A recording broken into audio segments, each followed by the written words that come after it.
San Diego. The scene, 6 games to go in this National League race, and the Cubs visit the Padres, the second game of this 4-game series. And good evening, everyone, along with Mark Grant, Dick Enberg. Welcome aboard. Well, the test tonight will be of young Matt Latos, and hopefully the Padres can get him some runs, but it's alarming. The best hitter of late has been Will Venable. He'll not play tonight.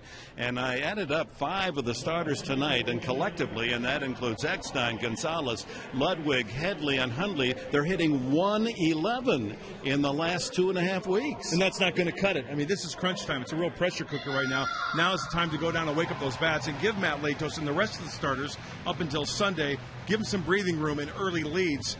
Then you're going to like the Padres' chances. Yeah, the Cubs send one of their best, right-hander Ryan Dempster. He's looking for his 15th win of the year. Well, let's look at the standings. We already have a final from Atlanta, and it's not good news. The Braves have defeated the Marlins 3-2, 2 one-run wins for Atlanta. And you cannot control what the Giants are going to do until they go up to the Bay Area, and the Braves on the other side of the United States, you can't control what they do. So theoretically, what do the Padres have to do? Well, win from here on out. That would be very nice in a perfect world.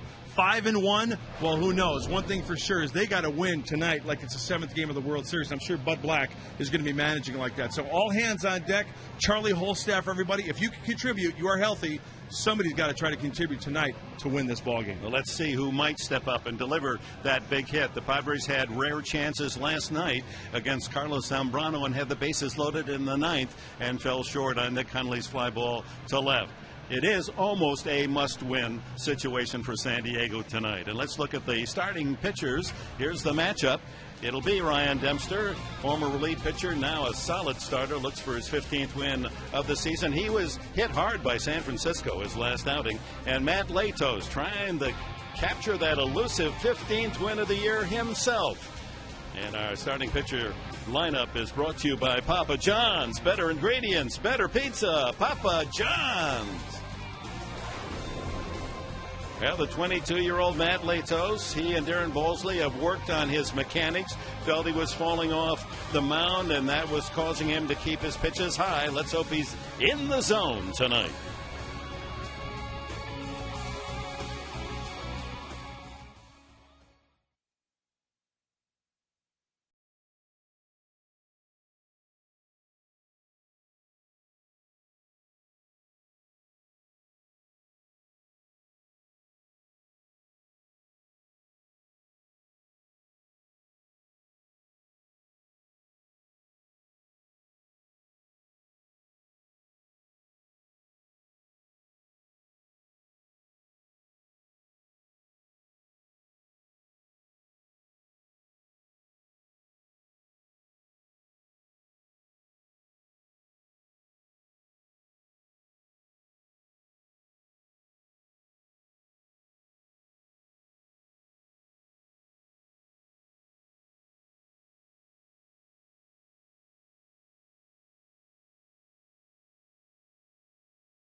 America's finest city, and we're set to go. Home of the free photo termite inspection is Corky's, and you can see proof of your termite problem with your own eyes. Call Corky's at 1-800-901-1102. Corky's. Matt Latos tuning up, and here is his pitcher profile brought to you by the Mark Condos. Luxurious downtown San Diego condos from the 300s. Go to the Mark San Diego.com. Latos still with that .210 batting average against. That's up there with the very best, second lowest in the major leagues. He's been a mystery. And it just goes to show you what kind of year Matt Latos was having before those 3 losses. My goodness, even after the 3 losses, the numbers are still eye-popping. It just goes to show you how much he's invested in this year and put out there. Hopefully he can turn it around tonight.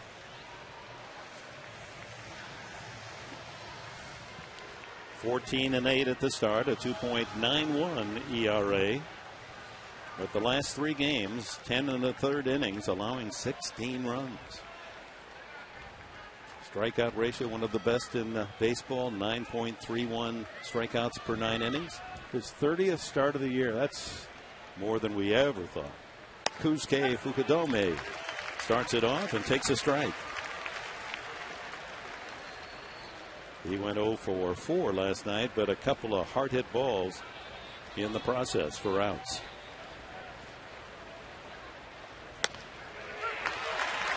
Nice and easy. Out of radar range. No clocking on that pitch. Tim Stauffer, what a job last night. Beautiful job. Allows the Cubs only 1 run, pitched certainly well enough to come up with a much needed victory. Padres lack of support with the bats.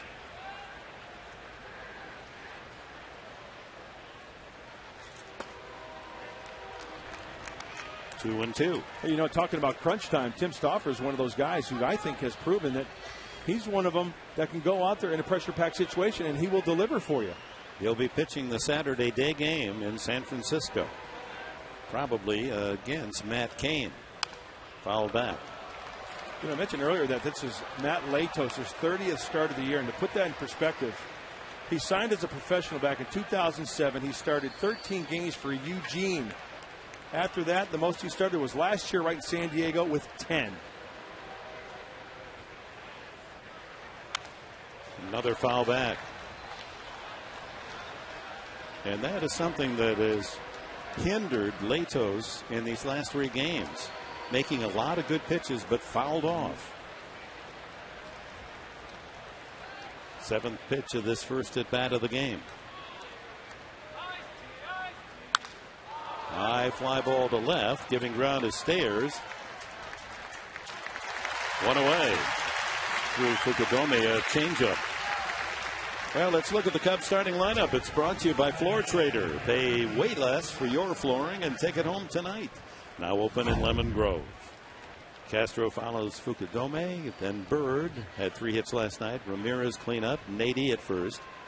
Soriano, he had the double and scored the only run last night. Blake DeWitt knocked him in, hitting 7th. Hill the catcher, and Dempster will bat 9th, the pitcher. Breaking ball curves into the heart of the plate to young Starlin Castro. Terrific first name, Starlin Castro. 300 hitter as a rookie.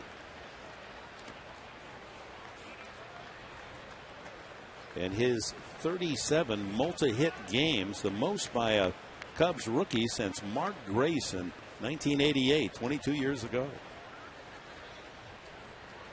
Hey, that's a big-time position also, shortstop. I mean, you're in the center of it all. 95 miss on the fastball.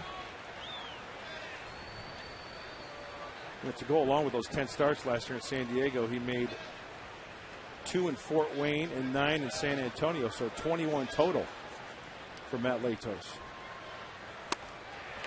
2-2. Oh, up to 97 with that fastball. Good fluid mechanics thus far. Out of the glove and then out in front. It even looks like Matt has opened up a little bit with those mechanics. That front foot going towards his catcher, Nick Hundley. But he is free and easy right out of the gate here on pitch number 11. Struck him out. 96-mile-an-hour heater. So far, so good from Latos. That's what Matt said in between his last start and tonight. He said that he was trying to just kind of ease it up a little bit and throttle back early in the count, create a little bit of movement. But you can see Castro way behind on that fastball. The Cubs all-star center fielder Marlon Byrd checks in just shy of 300 at 295.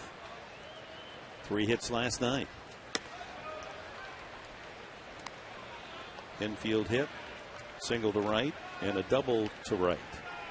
3 for 4. He had 3, and Blake DeWitt 3 hits of the Cubs 7.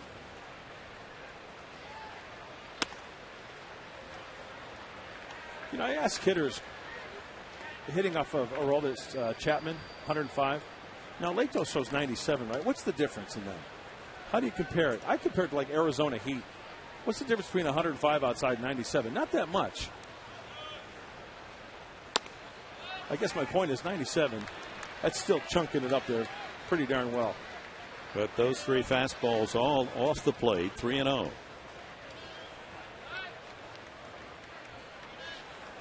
Yeah, a lot has to do with the movement of the fastball. You can throw it 100 miles an hour, but if it's straight, it won't take long for them to time it. 4-pitch walk to Bird, all fastballs. Brings up Aramis Ramirez, and he leads the club in home runs and RBIs. Third baseman. 32 years of age, 2 times an all-star. Big RBI man. 6 of the last 9 years he's knocked in 100 or more. Just 79 this season, but that's the best on the Cubs roster. Changeup. That's a beautiful pitch.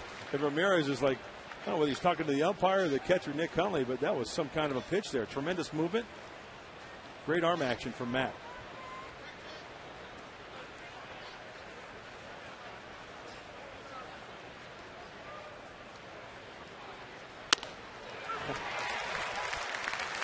That's some serious gas right there. The Cubs coming into this final week of the season feeling mighty good about themselves. They're 21-13 since the Padres swept them in Chicago, and they've won 7 in a row now on the road. Interim manager Mike Quaddy. High pop-up. Eckstein eases out. Ludwig comes in. He calls for it. And that's it for the Cubs in the first. It'll be Eckstein, Tejada, and Gonzalez for San Diego in the first inning.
Carl's Jr. It's a Philly cheesesteak on a burger.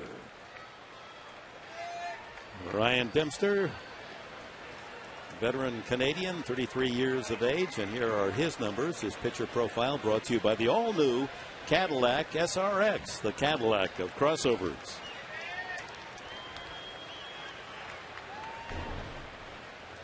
Eckstein takes inside. Dempster, his last outing against San Francisco, his worst of the year. He didn't finish the second inning, gave up 9 runs and 7 hits. Totally out of character.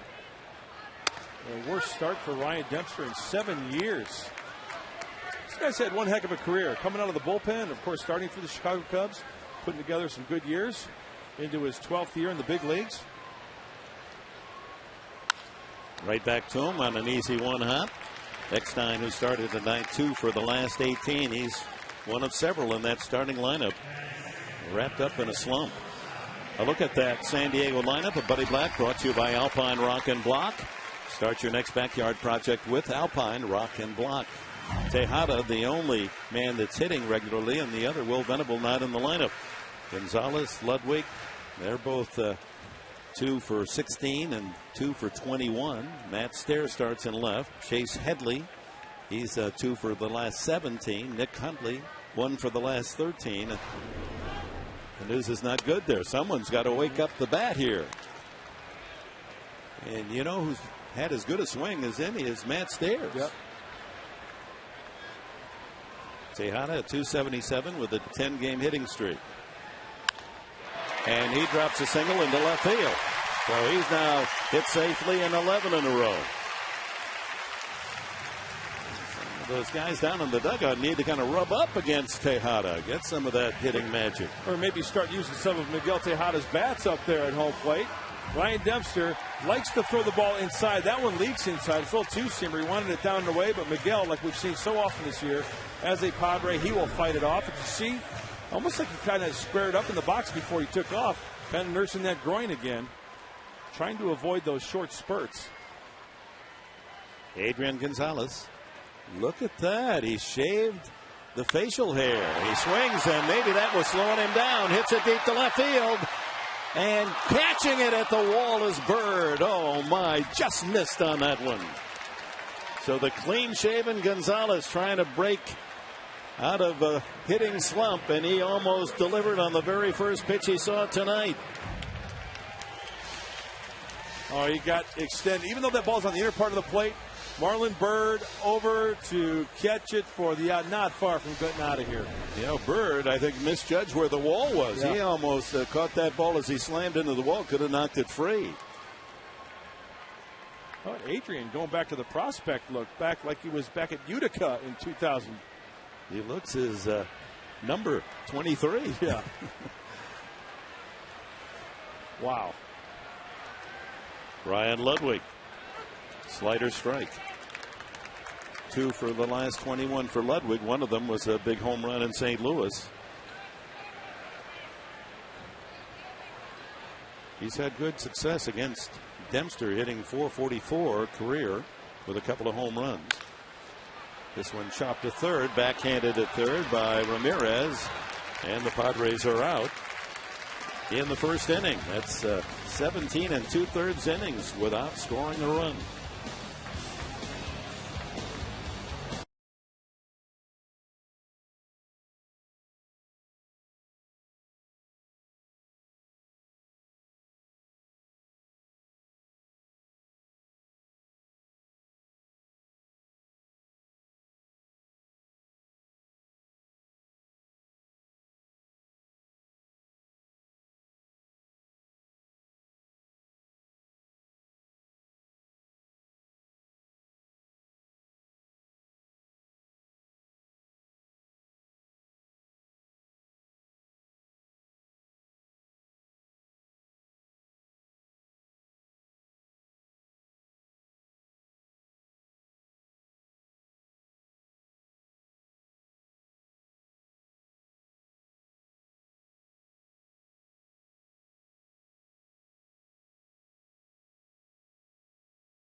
Well, the Cincinnati Reds have clinched the Central. They've just defeated Houston 3-2.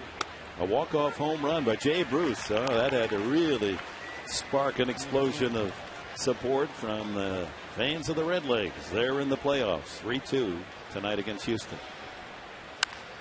Nady out in front of that one, drives it deep but foul. Is that the first time since 1995 for the Cincinnati Redlegs? 15 years they waited to get back in the playoffs. And then, of course, there were the years where it was almost every year back in the 70s where the Reds were always red hot going to the postseason. 2-strike pitch is inside.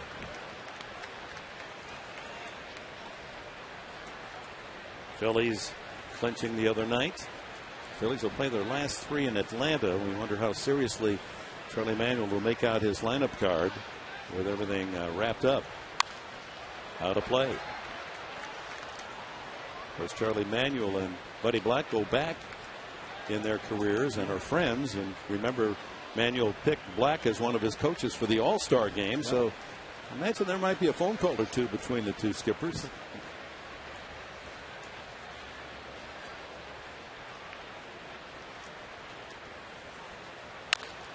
Swung on and chopped to short. Tejada takes care of Nady. One away.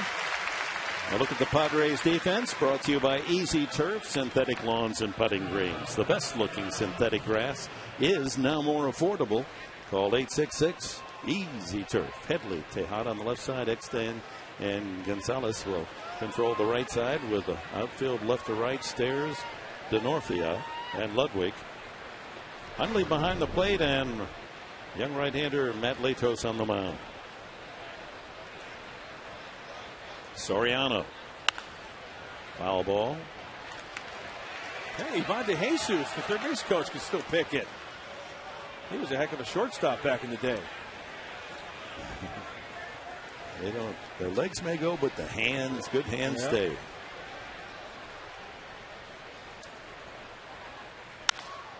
That ball driven deep to center. Tenorpia to the track. One away, 2 away now. Long shot to straightaway center off the bat of Soriano. Dick, does it feel a little muggy tonight? Oh, it is humid. So no that ball is probably going to hit that force field out in the outfield. You're going to have to really get it. But Adrian hit his pretty well, and Marlon Byrd tracked it down right at the wall. Yeah, this is the kind of heat and humidity. If we were in the Midwest, we'd expect a shower or two. Yeah. DeWitt, 3 hits last night, including the RBI single in the 7th inning that delivered the only run of the game. He's on a modest 5-game hitting streak.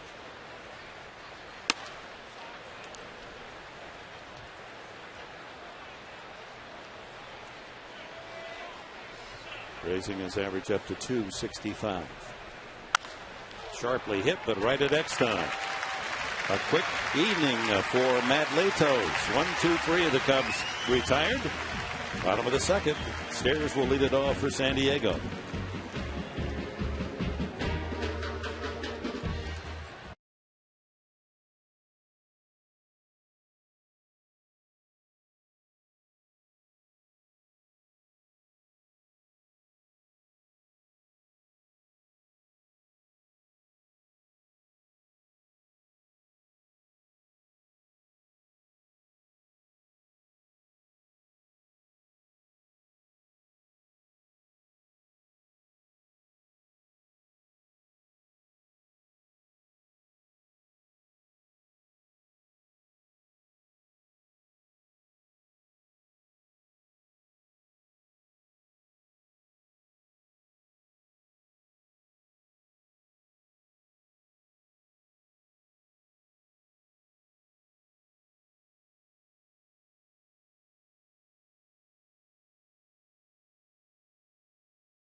October 6th with the Division Series on TBS. 42-year-old Matt Stairs steps in, and my idol was 42 years old on this night 50 years ago, 1960. Ted Williams, his last major league game, and we all know he homered in that very last at bat at Fenway. At 42, Williams only hit .316 with 29 home runs. That's all? That's all he hit. It's a great story, too, that only a few were there. Over 10,000 is all at Fenway Park. It was late in the afternoon, no lights then. Gloomy day, heavy overcast day. Fans didn't know that was his last major league at bat. They knew it was the last time at home because the Red Sox had 3 games scheduled on the weekend in New York against the Yankees. But Williams didn't go to New York, so that was indeed his last career at bat. My friend Kurt Gowdy ripped, and again Stairs, who hit the ball hard last night but right to a glove, finds Nady tonight. And Kurt Gowdy went down into the Red Sox locker room before the game, and the equipment manager and traveling secretary just said something casually about, the kid, Teddy Ballgame, not going to New York. And Kurt said, what? He said, no, he just told me this is it. So Gowdy was sitting on an exclusive. So when he called the game and Williams came up in that 8th inning, I guess it was, Headley takes a strike and hit the home run. Gowdy was able to say, and Ted Williams, a future Hall of Famer, has homered in his last at bat in the major leagues. And all the writers came in and said, what do you mean last at bat? Was it kind of an oops, or what, did he say that? No, purposely? he knew, because the clubhouse man had told him that Williams hadn't packed his gear to go to New York. Right. No one else knew it. So Gowdy was able to make the perfect call. Got it.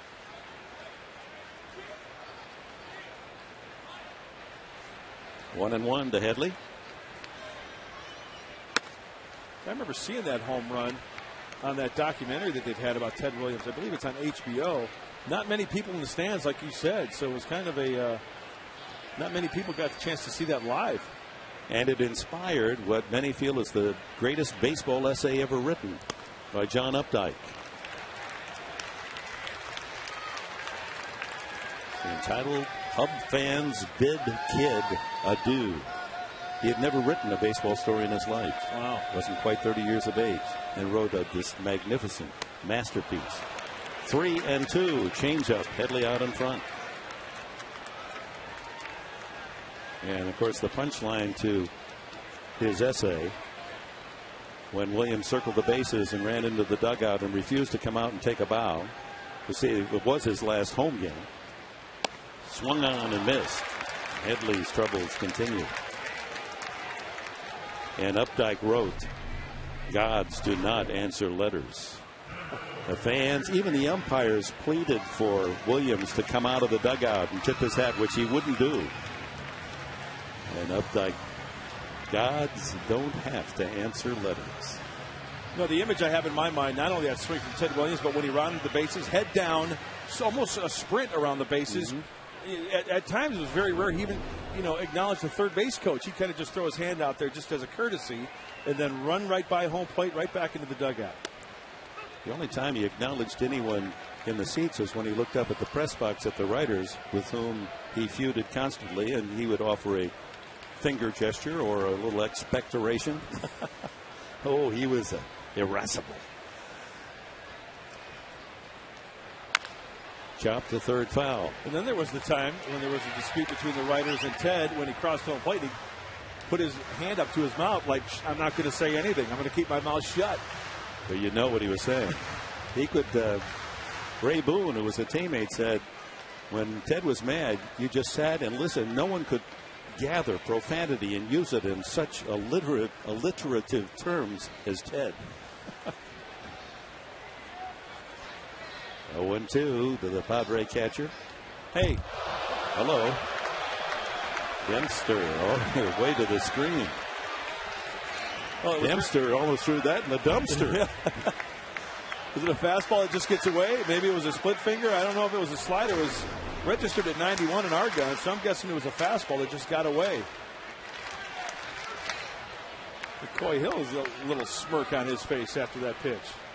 Now we'll probably bury a slider down and away in the dirt. Soft fly ball to first baseman Nady, and the Padres go quietly again. 1, 2, 3, and on to the third. No score.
With dramatic styling, intuitive technology, and spirited performance, it represents the best of Cadillac.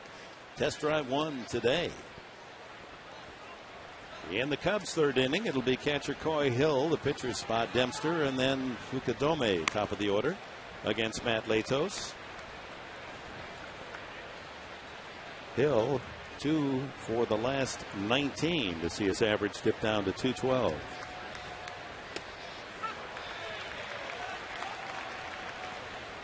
Curveball catches the inside edge. Well, fans have brought their spirit tonight, a larger crowd than last night. Trying to help the Padres get back on the winning track. Slider 1 and 2. Now is where Matt Latos can utilize those secondary pitches and throw them out of the strike zone because he's ahead. It's going to be tough for Coy Hill to lay off a hard slider down and in. Strike 3. Fastball on the inside corner. Strikeout number 2 for Latos. See how free and easy Matt is going towards the target. That ball has a little bit of run. Two-seamer. Nice frame by Hundley. Perfectly placed.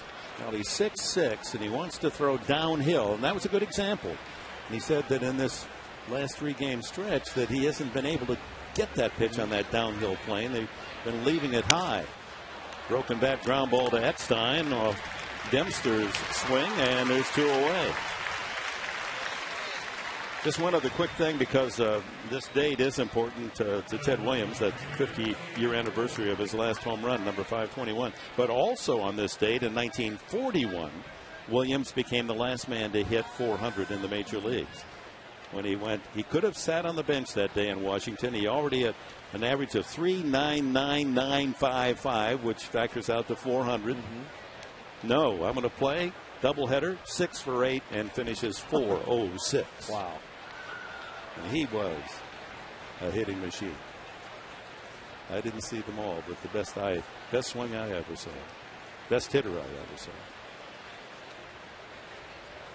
How many guys these days would be sitting on that the last day of the season wanting to pad that 400 average? Knowing they already had the 400. Yeah. And how much money would that be worth to someone that did hit 400 sure. in these terms? And he hit 400, 406, and didn't win the most valuable player of the year that year. Joe DiMaggio had his 56-game hitting streak. Luca Dome goes around 0-2. DiMaggio won the MVP. It's hard to win when 3 of the writers don't even put you in the top 10 positions. Wow. So that's how the writers got back at Williams.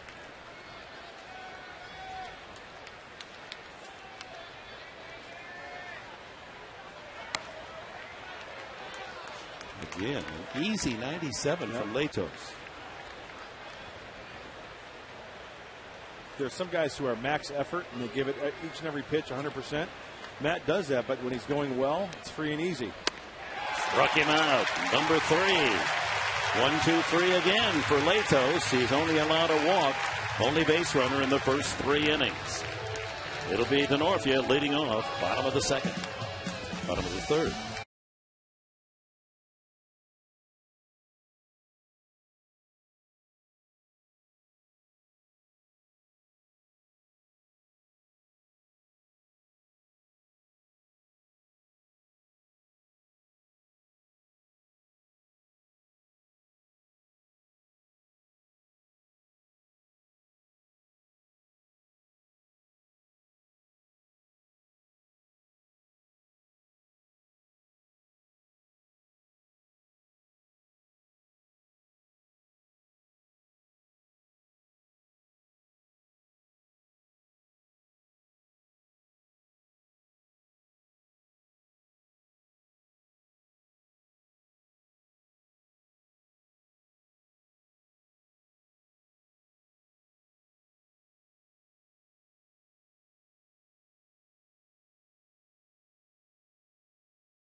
Go to Cox.com. Last of the 3rd, Denorfia, Latos, and Eckstein for the Padres. Only 1 hit so far, and that was by Miguel Tejada.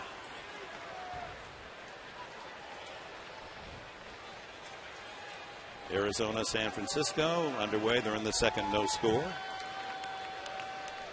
Nothing in here at Petco going into the 3rd.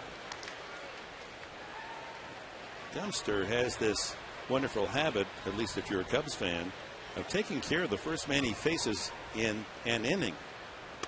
Denorfia takes strike 2.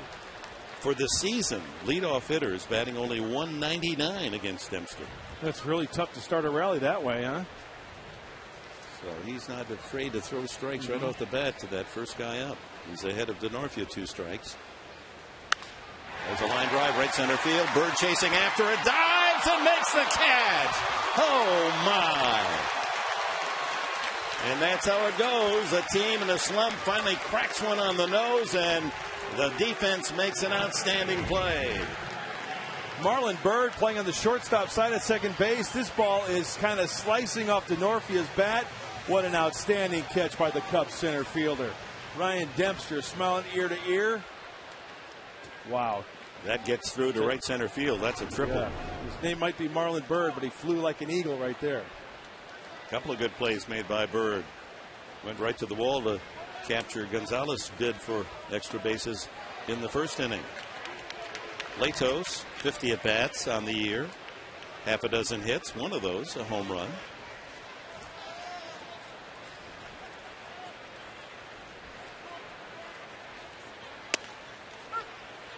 You know, you might pick up Ryan Dempster and that unorthodox thing he does with his glove. Well, that all started, you know, he throws a split-finger fastball, and earlier in his career, he would kind of fan his glove when he would spike those fingers around the baseball, and hitters can pick up on that. So what he did was, with every pitch now, with that fastball, with that slider, with that split, he'll do that every time, so the hitter sees the same thing every time. And he can Struck out Latos, 2 away.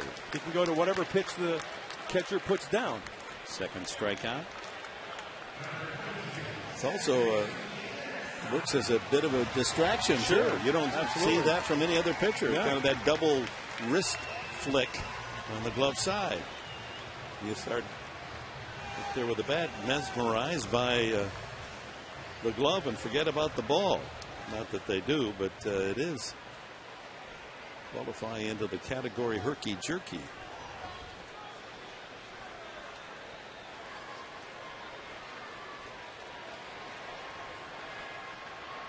X9, ball 1. Bounce back to the mound his first time up.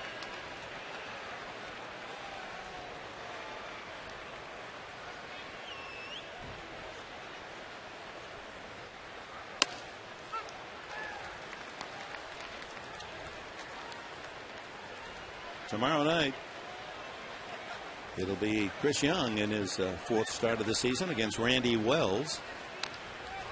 And then Thursday afternoon, John Garland and Tom Gorzalami. Padres, after the Thursday afternoon game, will head to San Francisco for that final 3-game series of the season.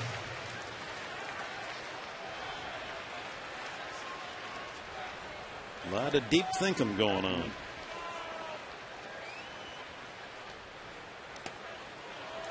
That one was about 58 feet. Well, David offered at that other slider. He really didn't attack that last swing, so that one he recognized in the dirt, laying off. If you're joining us, Atlanta on a 2-run pinch home run. Eric Hinsky? That beat the Florida Marlins. They were ahead 1-0 at the time. Again? 3-2. He was in that act again. He's a pretty tough hitter now. Well, he's a playoff man. He knows how to get himself into the playoffs. And the Cincinnati Reds have clinched the Central. First time in the playoffs 15 years with a 3-2 win. Ground ball. Castro across to Nady. And both pitchers well in command. This is mirroring what we saw in the game last night.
Castro, Bird, and Ramirez for the Cubs.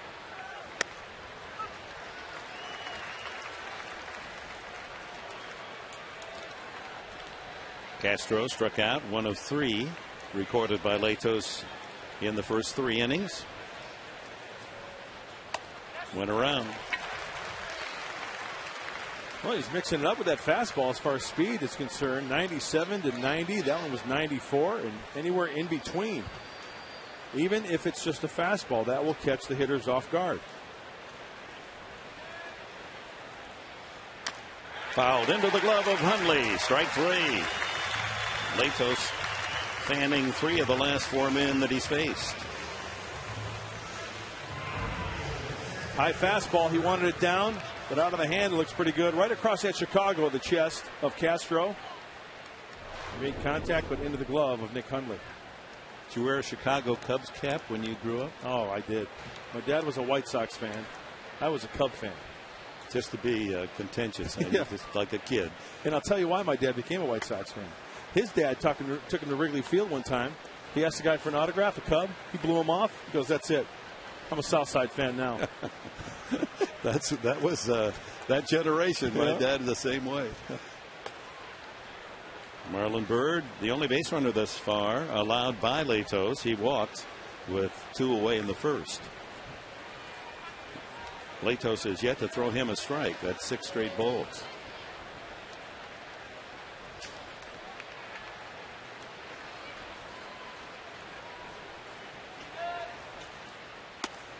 That's a strike.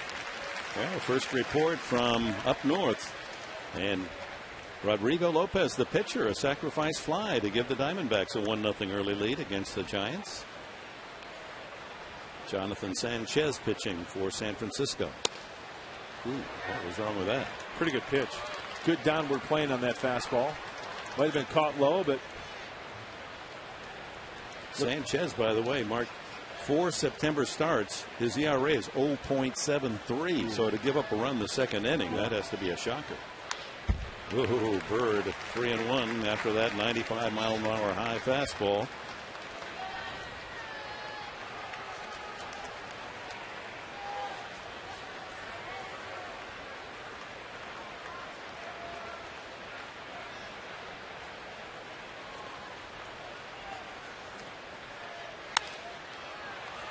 Count remains full.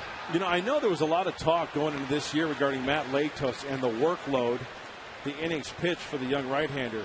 And to put it in perspective, in 2007, Matty twirled 56 in the third innings, 2008, 56, 09, 123, and going into this game, 173. So it's right around where Bud Black thought he would be.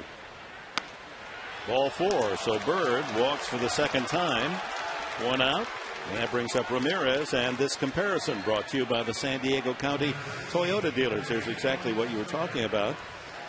And one time, you'll recall mid-year, they were talking about limiting Latos to 150 innings. And then as he had that tremendous run of 15 games, and obviously the ace of the staff, they extended the parameters of his year. And now it's down to the final week, and it's Latos tonight, and hopefully continues to pitch at this high level. And it will be Latos in San Francisco on Sunday in the final game of the regular season.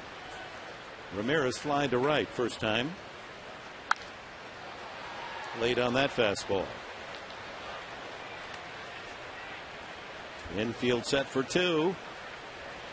And, you know, the coaches know a lot, right? They know their personnel. And what did Buddy say? 150 to 190 innings. And it's right in that range. In this era, many feel that's too many innings for a young pitcher. A lot of pitchers get shut down when they get around 150. He's just too valuable. Well fooled on that slider was Ramirez. Looking fastball. He's definitely getting out and over those pitches, staying in top of the baseball, getting good rotation on all of his pitches. Totally different Matt Latos tonight than we've seen the last 3 times out.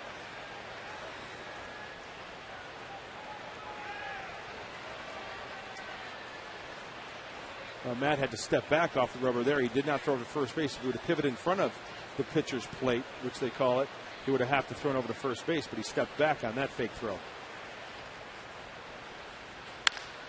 Base hit to left field. That's the first Cubs hit, and it sends Bird to second. Ramirez aboard. 1 out for Xavier Nady.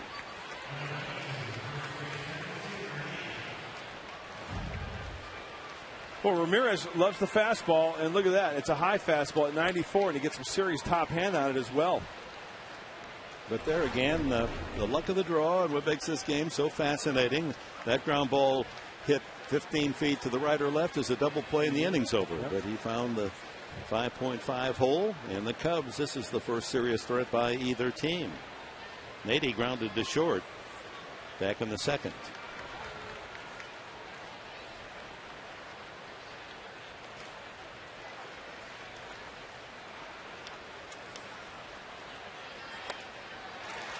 Starts him with a slider. Hey, this was almost identical when Nady came to the plate in the fourth inning. Runners at first and second. He grounded into a 4-6-3 double play. Last night. Yeah.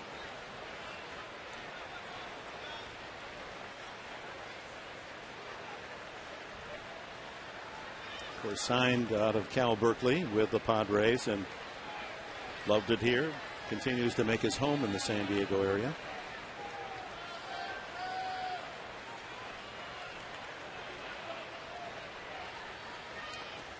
Good block by Hundley.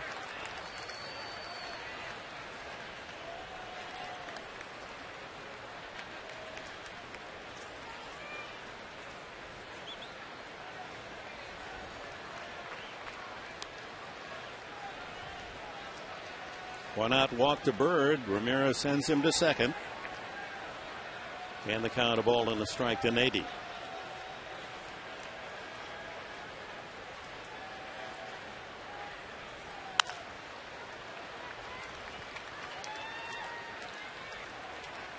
Nice backhanded play down there. Oh, yeah, she committed to her left and then had to go to her right. Oh, that's Nina down there. Nina's been here a long time. She's a veteran. Hold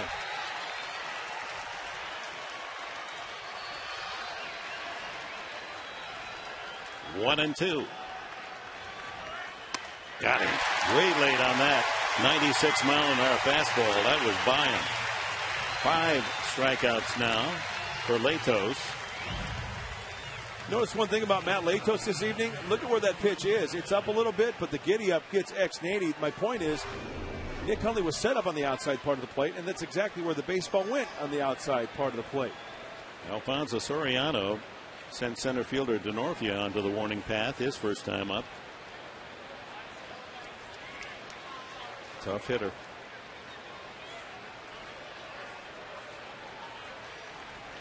Well, he is on the plate and up in the box. And one type of swing. All or nothing.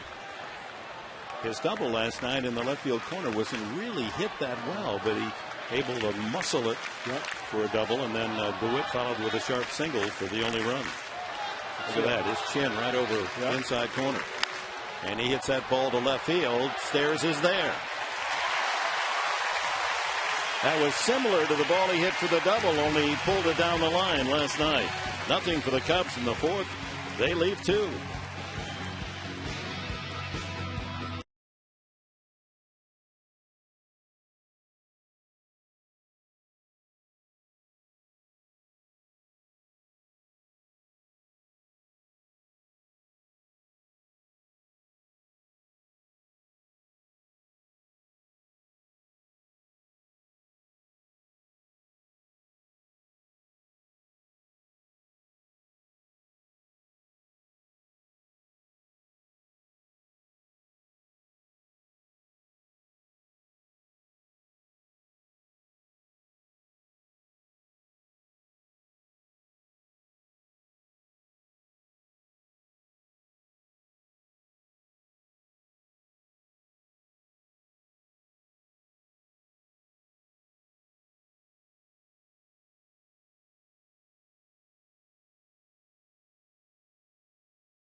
season tickets as well.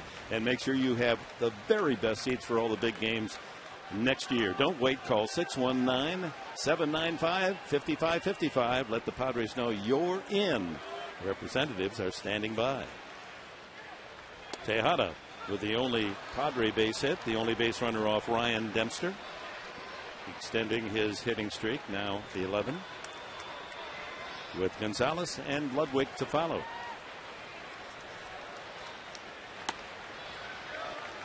Well, let's see if the Padres can get that first runner on base, that first batter of the inning. You mentioned it earlier, Dick. Nobody out. First batter only hitting 199 off the right-hander Dempster. Jim Dempster, though, he got that first pitch in for a strike. Fly ball right field. Ukidome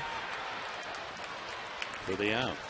Well, the Padres with that out now have gone 20 consecutive innings without scoring a run.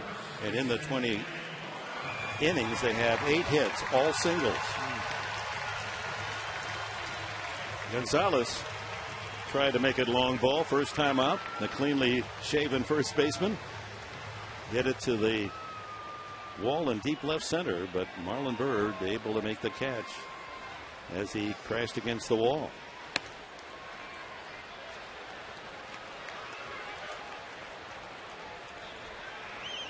The Cubs do not put on the shift for Gonzalez. What a difference that makes. Clean shaven, huh? Yep. Well, I don't know if you've ever met Adrian's brother David. I mean, now that Adrian is clean shaven, he and his brother David, who is older than Adrian, I mean, they could pass for twins. I mean, David comes to a lot of the games, sits down there near the dugout, along with Adrian's family, immediate family. But they look just like one another. 2-1, a split finger outside. And part of the frustration of this season for Gonzalez, as it was the last couple of years, he rarely gets a good pitch to hit. They're not afraid to walk him. He's been intentionally walked third most in the majors. Late on the split, he waited for it and then fouled it into the glove or catcher Hill. Good action, though, out of the right hand of Dempster, darting down and away from the lefty Gonzalez. So you commit, hoping to hit that ball in the sweet spot, and before you know it, it's off the end of the bat. You get a weak little grounder to the left side. Mike Quaddy, ground ball right at Nady. He'll flip it to Dempster, and that's 10 straight retired by the Cubs veteran right-hander. Grew up in the Vancouver area and Gibbons, British Columbia. Cubs had another pretty good Canadian pitcher yesteryear. Holds almost all the records. Hall of Famer Ferguson Jenkins. So, in fact, tonight, man on deck comes up. We've got a Canadian hitter against a Canadian pitcher. One from one side, west, and Stairs from the east. Face off. We call that a face off. That'll make Stairs comfortable. So you mentioned Ferguson Jenkins. How about this little nugget about the old right-hander? He's the only pitcher in Major League history to have over 3,000 strikeouts and fewer than 1,000 walks. That's some big league pitching there. Ludwig chases and falls behind 2 strikes. And that's pitching all those years at Wrigley Field now, where it's tough to pitch. I mean, he won 20 games a handful of times. By throwing strikes. Yeah. You see Dempster sets up with that split finger fastball, and then he will adjust accordingly to what the catcher puts down. Another one. Split finger, low and inside. 1-2 to Ludwig. Padres waiting to see if Ludwig can't tie into one. They brought him here looking for a lot of power. And his average down around 220. And a lot of balls hit just like that. Fouled off to the right upstairs with that uppercut swing. Yep. See, watch how he'll split that baseball with that grip. He shows it to you. Yeah. There it is. Makes right you there. think about it. Going to his glove. And adjust. Strike 3 called.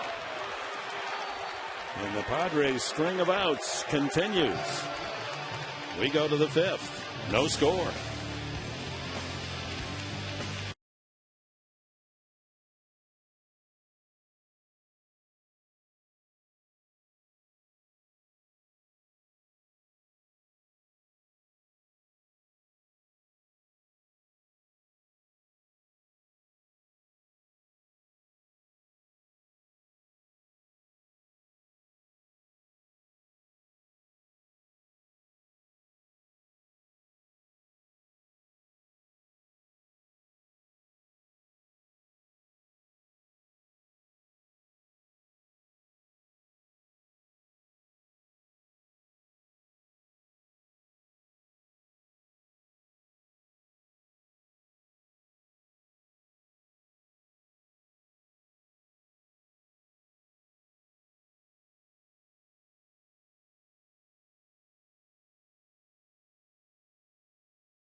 Big game recap from Petco Park, brought to you by Murray Lamper Construction.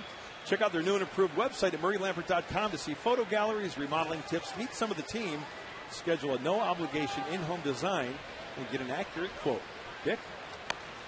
And fast reading, you get one of those jobs with those commercials where they read like 3 times faster. The disclaimer at the end? Oh, yeah. Try to get that in before Latos jumps in front. Now Blake DeWitt now 1-1. DeWitt grounded hard right at the second baseman. Eckstein is only at bat.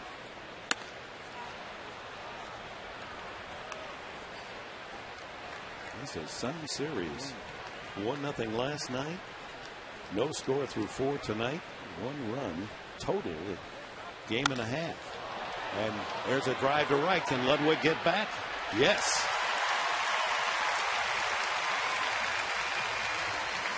DeWitt hits it hard again.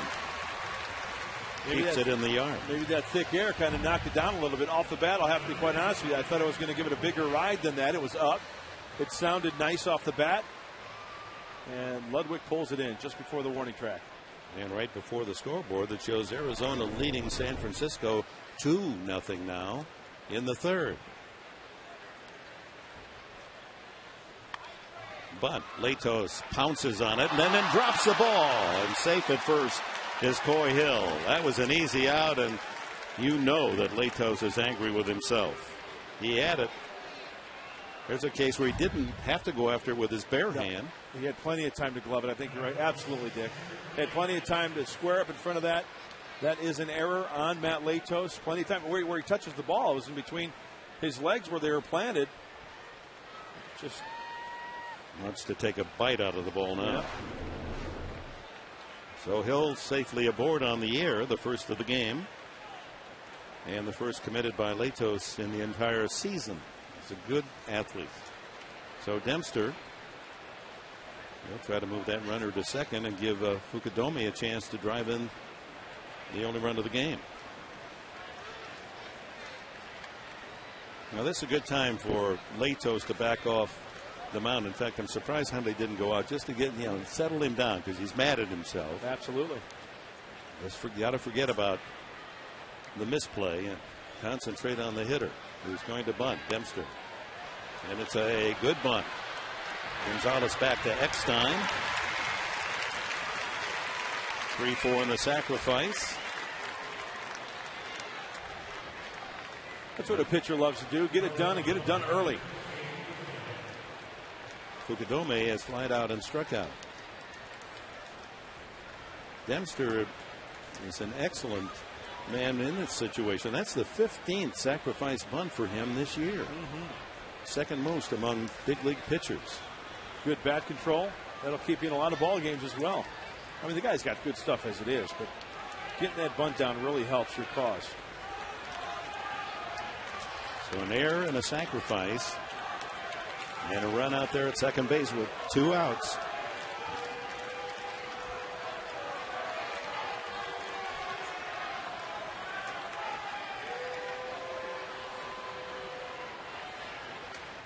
And a line drive foul just out in front. A changeup. See, I think he's guessing. I think he guesses quite a bit up there. He gets that body going. He gets those hands going. He's looking for one certain area down and in according to what the count is. Guessing fastball. Yeah. But the key, if you're going to do that, we see Ichiro do it. What does he do? He keeps his hands back. His body might be going forward, but he tries to keep his hands back and then adjusts accordingly to where that pitch is. And that's when he slaps that base hit to left field. It just dumps one into the outfield. Pretty good pitch. See, this is where Matt's got to get the ball. Just get back right up on that rubber and forget about that call. Don't let it affect you. But you can see from his language there, he's shaking his head as if to say, how can you not call that a strike?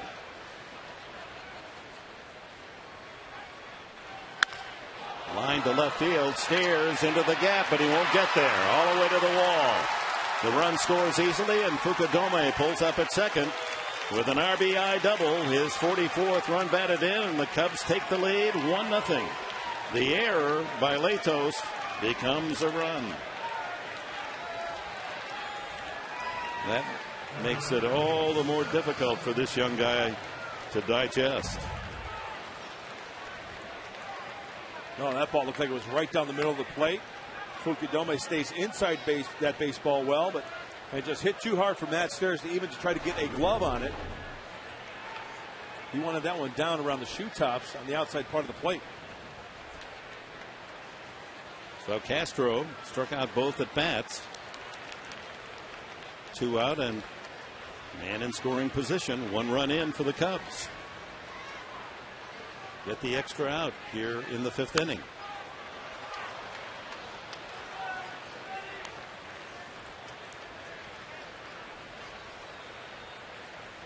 Giants still at bat in the bottom of the 3rd. They've scored a run, so it's now 2-1 Arizona.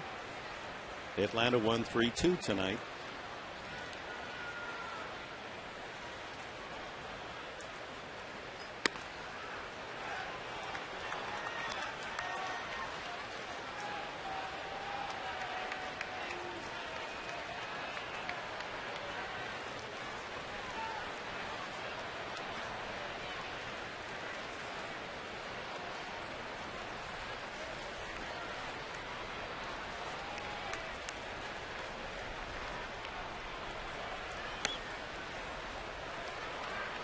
Slider off the outside edge. 2-1. Dick, this is what we're exactly talking about pretty much all season long, and Bud Black would be the first to say the same thing. The Padres have to play almost perfect baseball. Those errors, they can't afford to give away extra outs. Last 2+ games for these Padres, 3 errors have been made by the pitchers, and comes back to haunt you. That one nub foul. Padres all season long have committed the least number of errors in the National League. Haven't beaten themselves. They have played rock solid defense. And that combined with the pitching and the bullpen, the story of their success.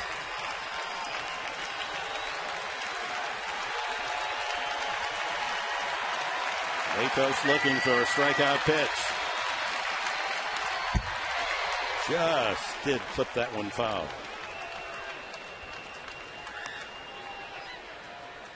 Well, a punch out here against Castro will be the old hat trick for Starlin Castro. Struck out in the 1st swinging, struck out in the 4th swinging. I know the last time up was on a fastball up and away. Fukudome leads from second. Ground ball up the middle. Tejada ranging and throwing. Watch out.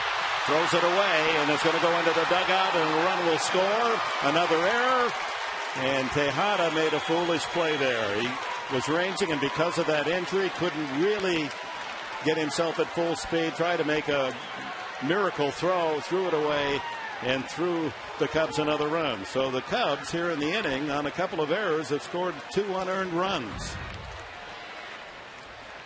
Oh, he fought off a good fastball. You can see how far that Tejada has to run, and that's got to be tough on the legs.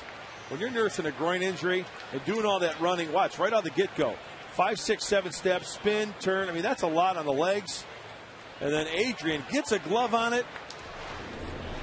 And another break for the Chicago Cubs. So it's an infield hit, but if Tejada just is satisfied with that, but trying to make the extraordinarily tough play, the competitive nature in the man, throws the ball away, and that allows Fukudome to go to third on the infield hit and score on the error. And Castro winds up at second base in scoring position. So on a double and an infield hit and 2 errors, the Cubs continue to work. And here's Bird on base both times with walks.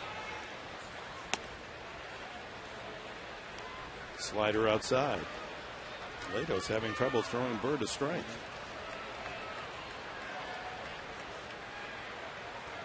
Respecting this talented right-handed hitter who had 3 base hits last night.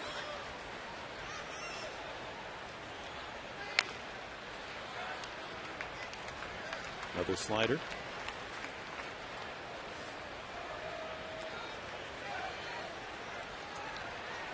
Not seen many of these during the course of the year. 2 error inning. Give an opponent that extra out. It started with Latos himself, unable to field the bunt of Hill. Inning should have been long over.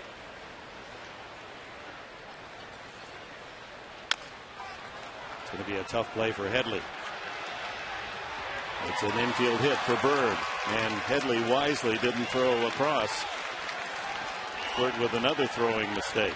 So Bird an infield hit. Fukudome has scored. Castro has now moved to third. Oh, it's so frustrating when you look at this inning. If you're keeping score at home, fly ball to right, 1 out, and then the error by Latos to Hill, that would have been 2 outs, and the pitcher coming up. But you got to make the plays, right? And you work your way down into the lineup to the big guys. Here's the cleanup man, Ramirez. He singled, had the first base hit for the Cubs back in the 4th inning. Singled to left. Pops it out of play. Well, we said that it's a rare 2-error inning, yet on Sunday in that mashing, maybe we just repressed that entire game Sunday, but that 12-2 mashing by the Reds, the Padres had a 2-error inning that helped Cincinnati along as well. After 2 outs in the air, a double by Fukudome, single Castro, then the error by Tejada, 2nd run in, and now the infield hit, 1st and 3rd, and 1 strike on Ramirez. And the way the Padres are hitting, 2 runs, starts to look like not a mountain, but at least a foothill.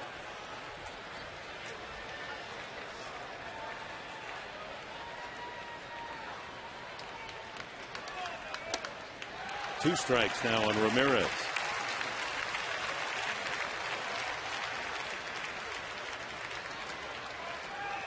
Both runs unearned.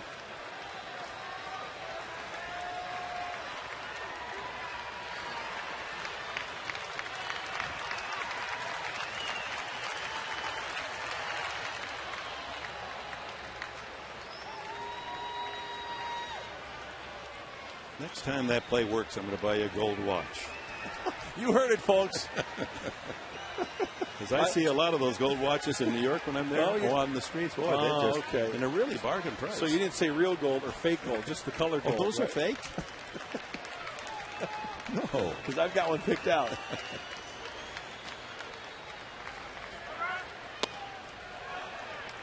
Slider outside, and Ramirez wouldn't offer. We're in the top of the 5th inning, fans. The Padres in a loose inning, a couple of errors. Cubs taking advantage. Chicago with 2 runs in, 1st and 3rd, 2 out. And Ramirez, the cleanup man at the plate. Got him swinging, strike 3. But 2 unearned runs, 3 hits, 2 errors, 2 left. We're at the halfway mark, 2-0 Cubs.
On this date, the Padres clinched their 4th division title.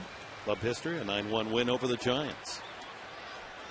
Trying to stay alive for the playoffs this year, but making it difficult on themselves in the top half of this inning with a couple of unearned runs. So work to be done. Matt Stairs leads off the 5th and drops a bunt foul.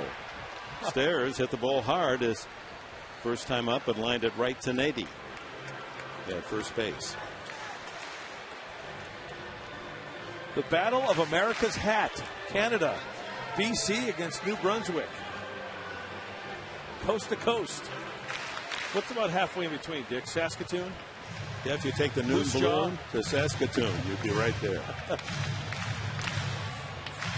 Manitoba up in that area, up in the wheat fields, Canada.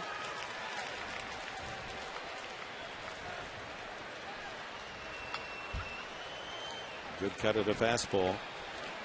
It'll be Stairs, Headley, and Hundley.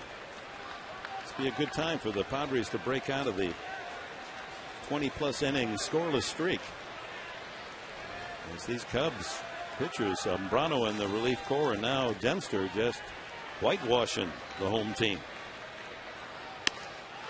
And Stairs caught looking, strike 3. That's the 4th strikeout for Dempster. He froze him on a fastball right on the outside corner. Looked like Matty was looking something off speed, or maybe that split finger fastball that he throws. It's not just that the Padres aren't scoring runs, they're not getting hits. Yeah. That's 12 straight outs since Tejada singled with 1 out in the 1st inning. Headley struck out his first time.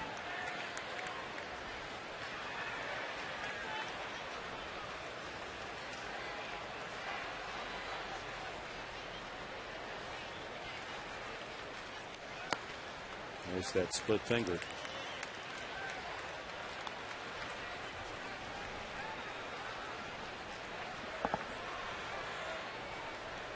Dempster came up with the Marlins in '98. This is his 13th year in the big leagues.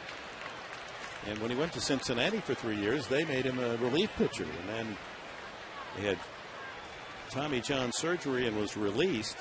The Cubs picked him up, and what a pickup that was. Put him back on the starting rotation. He's had some big wins.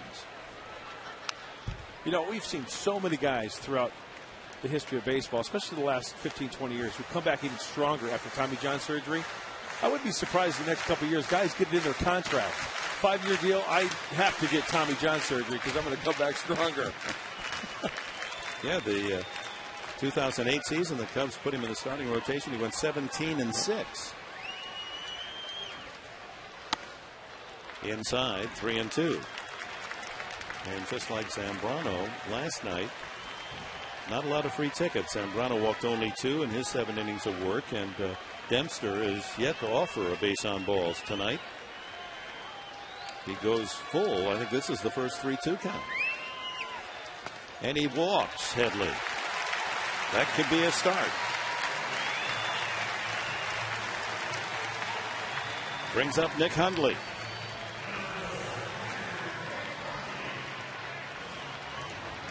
He had gone to 3-2, full count on Headley the first time up as well. But those are the only 2 occasions where Dempster has flirted with a walk, and he does finally cough up one here with 1 out in the 5th.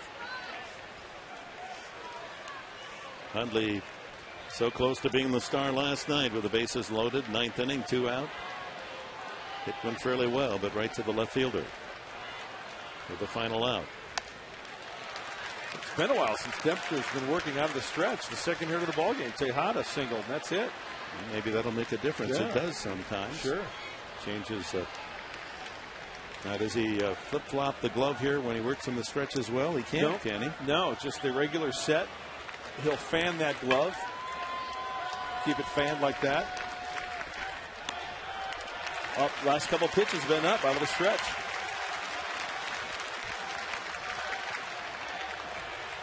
Two and 0 to Hundley. You know, that last out last night off the bat of Nick Hundley, it was a slider down and away. And I saw the replay. I saw it on the news. That was deeper than I had thought. I mean, that was just before the warning track. So if he hits that a little bit more on the sweet spot last night, it's a different story. Oh, that would have been heroics. What that would have done for the Padres, and coming back today. Instead, they got to come back trying to lick the wounds from 1-0.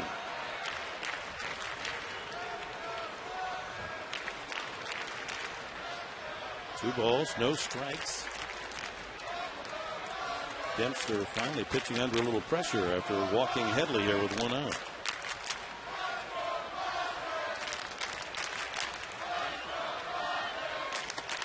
Three and 0.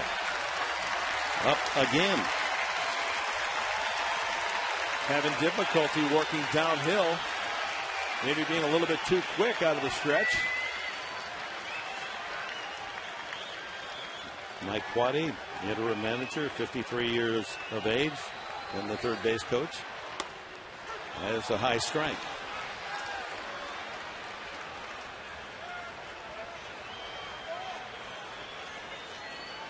Benorfia hit the ball hard, line to center, made Marlon Byrd race into right center to make a terrific catch.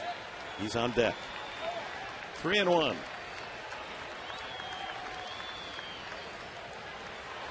Here's where you've got to pick the spot where you hope the ball will be, and if it's there, you take a cut. Otherwise, nothing wrong with taking one and going full count. Sure. Dempster struggling just a little bit here, working from the stretch. Well, he got it down the middle, a slider. That was a pitcher's pitch. I don't think Ryan Dempster could have placed his pitch any better. 3-1. I mean, that's, if taken according to tracks, that's a strike. But actually, it did. That slider started in the middle and then worked its way low and outside. It was a great pitch. Hey, he might throw him another one here.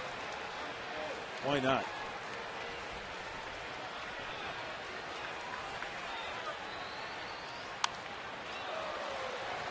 Try to sneak the fastball by him. We're in the fourth, bottom of the fourth in San Francisco. Arizona leading 2-1. We're going to peek into Coy Hill behind home plate and see what he's flashing for Ryan Dempster. Haven't looked in tonight. He's looking over to the bench. Slider. Outside target. That ball's hit well to left field. How well is it hit? Hundley will touch them all. 2.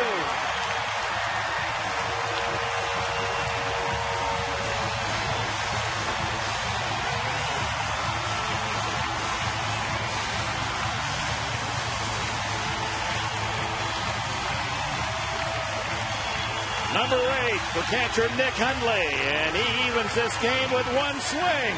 How quickly the tides can turn. Well, good evening, San Diego. It's 8:26. This is your wake-up call. That's one way to wake up this crowd. 3-2 slider. It's a hanger, and he will bang it out of the ballpark. Put a notch in that man, Shillelagh, will you? Nicely done. Into the upper tier and left. That'll wake up the bats. That'll wake up the boys. DeNorfia takes ball 1. So the subtle little nuances. Rolling along Dempster. It retired 12 straight batters. Then he walks a man, Headley on a 3-2 pitch. That's the work from the stretch. And there's another base hit. DeNorfia shoots one to right.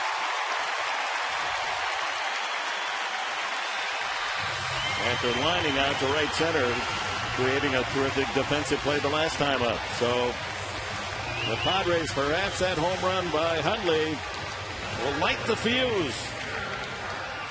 There's a lot of energy that's been tied up in that dugout. And just as Hundley ties it here, the Giants tie it in San Francisco 2-2 in the 4th. That was a great swing Nick Hundley put on that slider as well. I mean, it's almost like he knew it was coming. Maybe he was guessing along with Dempster. It was on the outer half of the plate. He went out and got it and hit it a long way. Lato's up there in a sacrifice situation. DeNorfia good speed at first.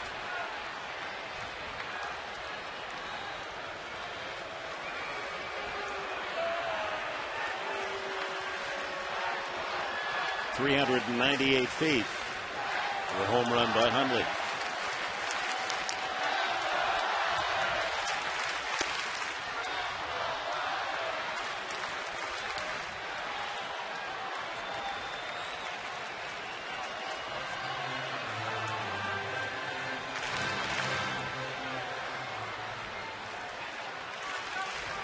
Ramirez in at third, looking for the bunt.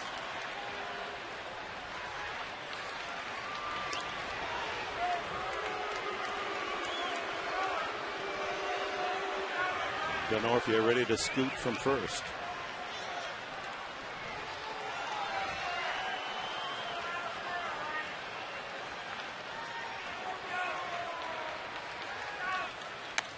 Pitch out. Well, one of the pitches to throw a pitcher that's difficult to bunt, I think, is the slider, the sharp breaking slider, because it's got that sharp break to it. You get a lot of foul balls that way. I mean, a fastball belt high is probably the best one. Sometimes pitchers will try to throw that fastball up in the zone to foul it back or pop it up. Another pitch out. Apparently, the Cubs are guessing that Black is going to put on the bunt and run.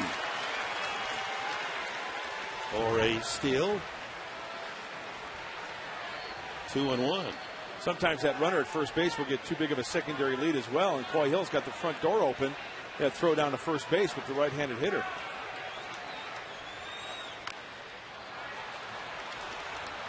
Lato's unhappy with himself. 2-2, unable to get that one in fair play.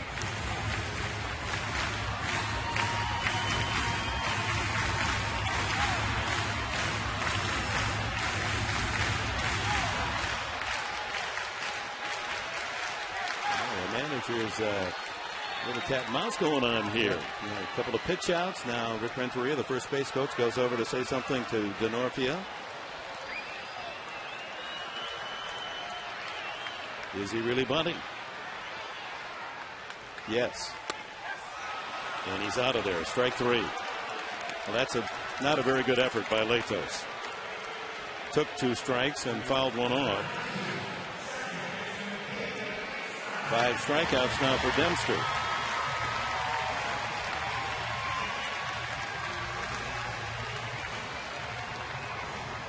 There's the difference. Dempster was able to move his man along, and it led to a run and then another.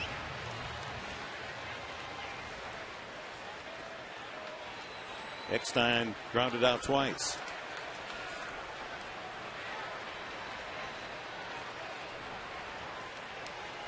See if DeNorfia tries to steal. One-way lead at the moment. Ball one. Well, remember, as soon as Dempster got into that stretch position, a lot of the pitches have been up. David Eckstein knows that. That first pitch slider was up for a ball. David's probably taking a strike here as pitching coach Larry Rothschild is looking on. Big gap in left center for Eckstein. High strike, 1-1.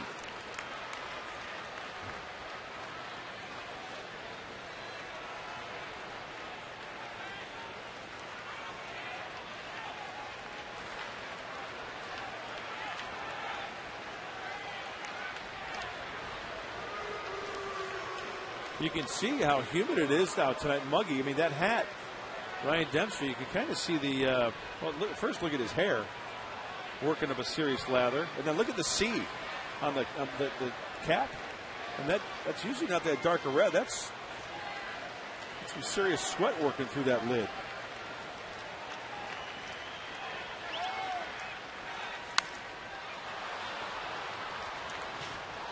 This might be a 2 or 3 jersey night for a pitcher. You go in there in between innings and you change your jersey or maybe change the undershirt underneath your jersey because that has a tendency to get a little heavy. And you get all that sweat. Hundley and Latos. You can imagine Hundley saying, hey, we got you the 2 runs now. Don't worry about the error. Don't worry about the fact you didn't sacrifice. Come on, big boy. That's awesome. Like to see that. Nick's a leader. Chop to third. Loved by Ramirez. Ooh, almost pulled Nady off the bag. And that's it for the Padres in the 5th. But thanks to a walk to Headley and Hundley's 398-foot home run, the Padres are even at 2 as we go to the 6th.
Enjoy great music. Western Metal Concert Series presented by Ashford University.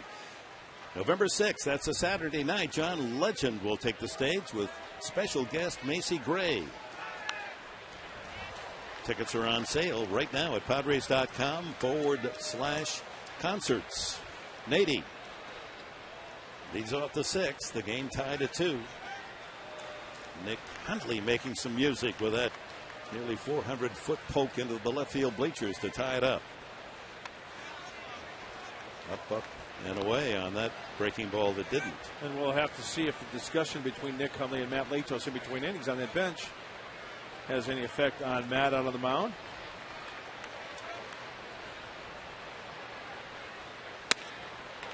Fastball outside, and Nady goes after it. 1-2. 82nd pitch of the night for Latos. This could well be his last inning. In fact, Gregerson and Thatcher are throwing in the bullpen for San Diego. Oops, up again. Buddy will look at not only the velocity of Matt Latos, but also who's coming up next half inning for the Cubs. Or if this inning goes 2 hitters deep with guys on base. Line drive, base hit. Nady reaching out, off-speed pitch, and able to punch it to center field.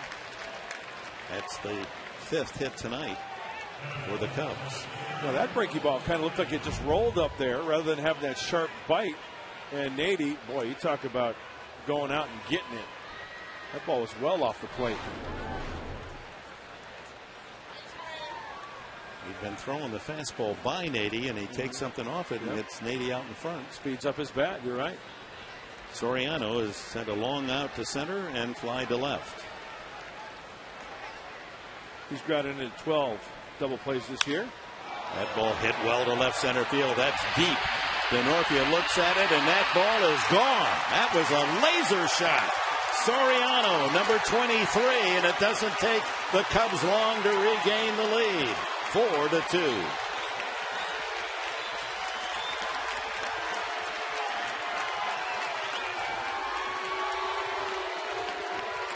I think that ball may have scraped the top of that fence in front of the bullpen. It doesn't matter. It's out of here. A 2-run shot for Alfonso Soriano. And just like that, the Cubbies get 2 back. He goes down and golfs this one out. Look at him throw the head of that bat. He just laced that one, a low line drive that wouldn't stop till it was in the bullpen of the Padres.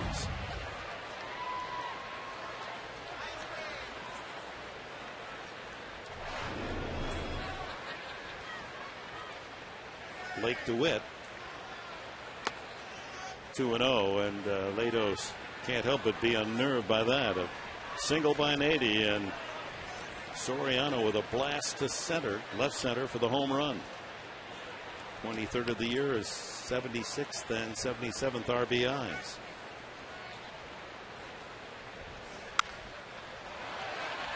One looped off third, right behind the dugout of the Cubs.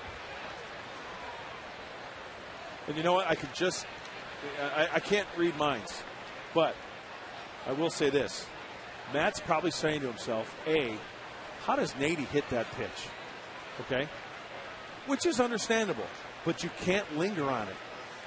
The guy made contact. He put a single out there. Okay, let's deal with the next guy. Okay, Soriano. He golfs one out of here. 6 inches off the ground. Well, you know what? The guy likes the ball down.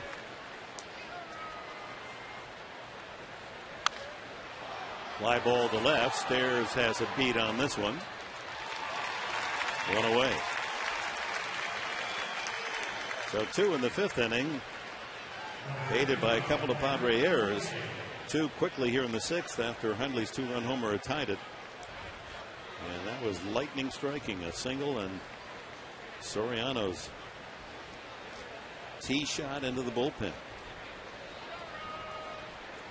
Coy Hill struck out, and it was his attempt at a bunt single that led to the problems in the last inning when Latos elected to pick up the ball with his bare hand and lost it between his legs for an error. And that gave the Cubs the extra out in the inning, and they scored 2. We went around 0-2. And this is also where Matt has to look at the lineup he's facing right now towards the end. Number 8 hitter Hill, and the pitcher spot coming up next. Okay, so they got 2 runs. Hold them at 4. Bear down here.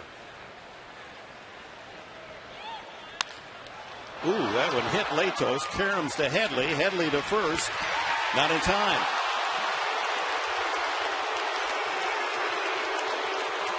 A hit for Hill.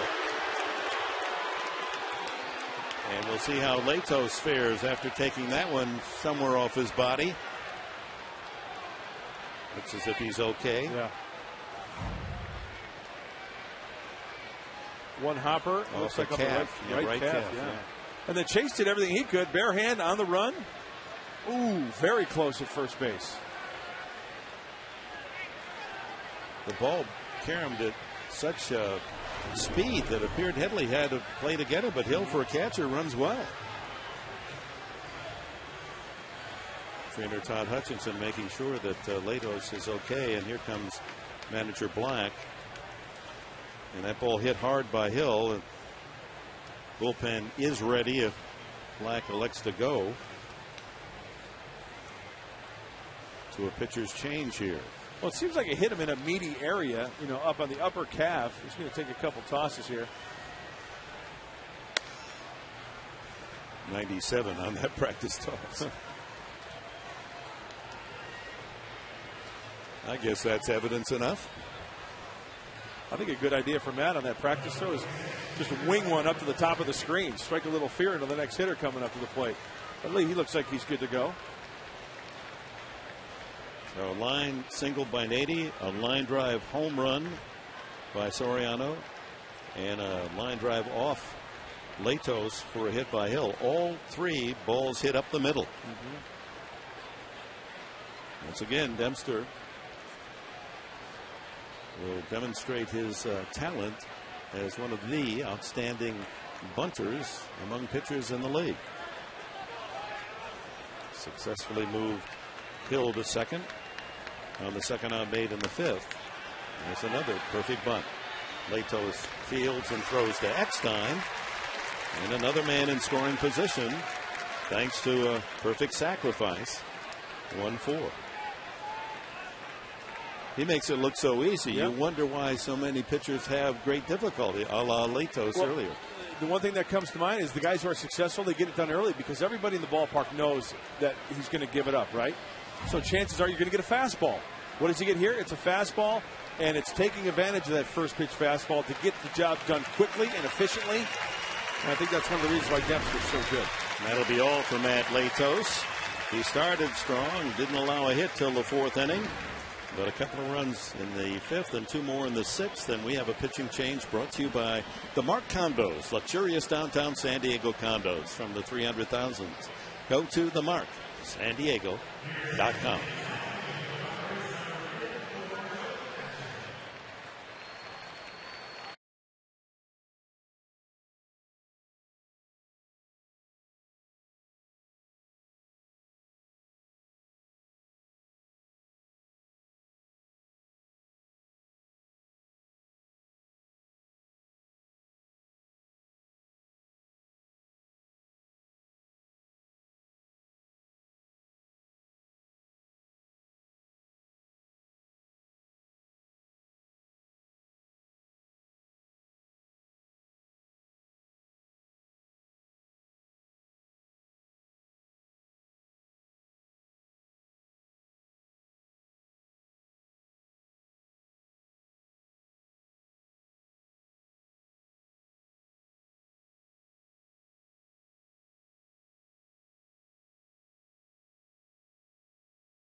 San Diego Ford dealers. It's been outstanding, Thatcher. 181 batting average against, actually down to 180. 63rd appearance of the year for the left-hander. Ukadome with a good cut. Fouls it back. His double to left center drove in the first run of the game in the fifth inning, and then he later came around on the throwing error by Tejada as the Cubs scored two unearned runs in the fifth inning. Nothing unearned about the two scores here, and they have a chance for more with Hill out at second base and two outs. Trying to shoot that one to left field. Joe Thatcher, the modern-day Jesse Orosco. A lot of appearances, fewer innings than appearances because it's that one bullet out of the bullpen from the left side, along with Ramos, Lupke, and LeBlanc these days. But lefty's only hitting 200 off Joe.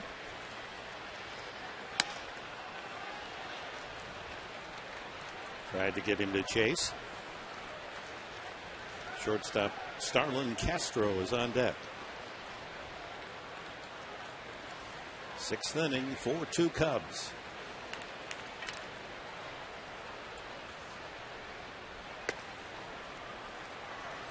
Weaves one outside, a slider.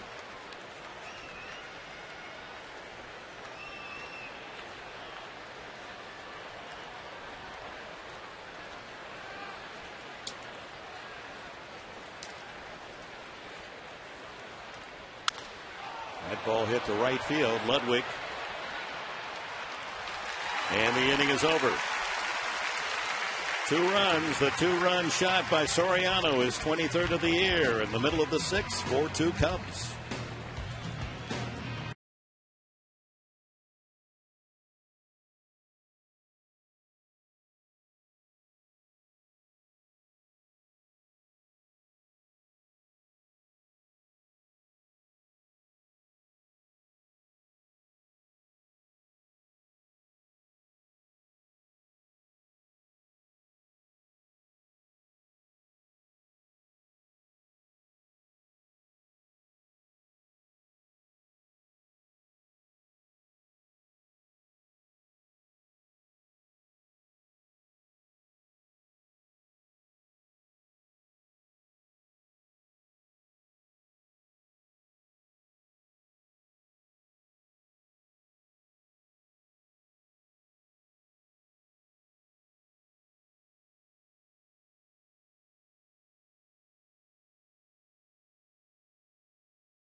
Out here at Petco Park, coming your way on Channel 4 San Diego, Sequan Casino, San Diego's Daycation getaway. Dempster back with the lead and works up and in to Miguel Tejada. Tejada 1 for 2 tonight, extending his hitting streak to 11 straight games. Matt Latos going 5 2/3. They're announcing his line score. Allows 4 runs, 2 earned, 7 hits, 2 walks, 6 strikeouts. Tejada, Gonzalez, and Ludwig here in the home half of the 6th. Padres down by 2. Did he go around? Yep. There's space umpire Marquez. Puzzling look from Tejada. Well, I have to admit, I think he went close, but that bat crossed the plate.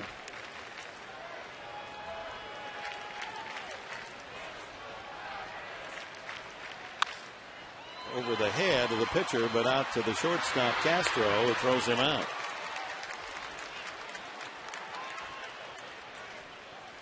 Well, you mentioned Matt Latos' 5 2/3 innings, and to break it down a little bit more, 20 first pitch strikes for Matt.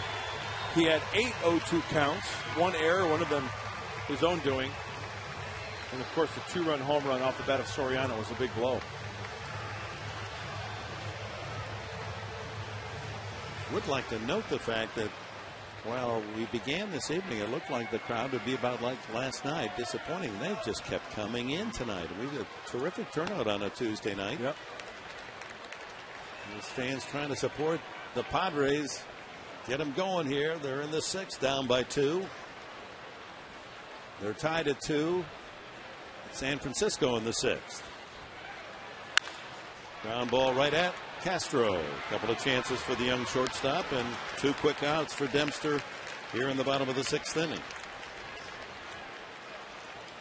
So Gonzalez's problems continue with or without the facial hair. He's now 2 for the last 19. And here's Ludwig. He's 0 for 2 this evening. He's 2 for the last 23. There's your big guns in the middle of the lineup. They're not doing much. That's a big time drought.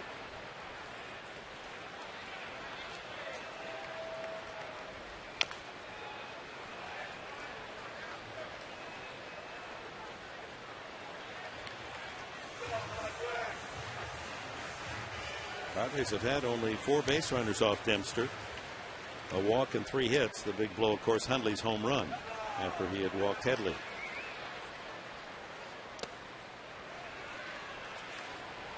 Slider down low. Hundley and DeNorfia in conversation there on the bench with Matt Stairs waiting his turn. He's on deck.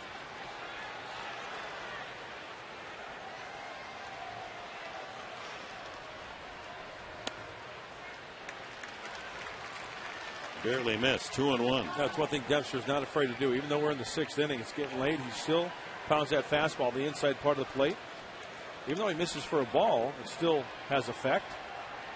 He's only thrown 83 pitches. And he answers with a slider after missing with the fastball in. And you would have to bet that here comes another number 3.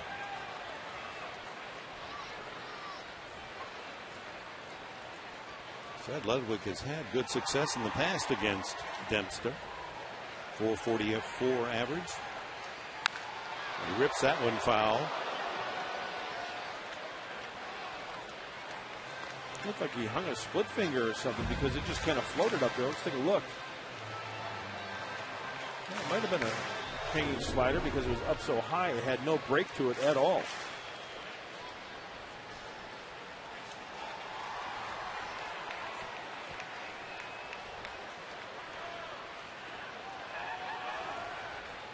You aborted that windup. Something in the leg kick didn't jive.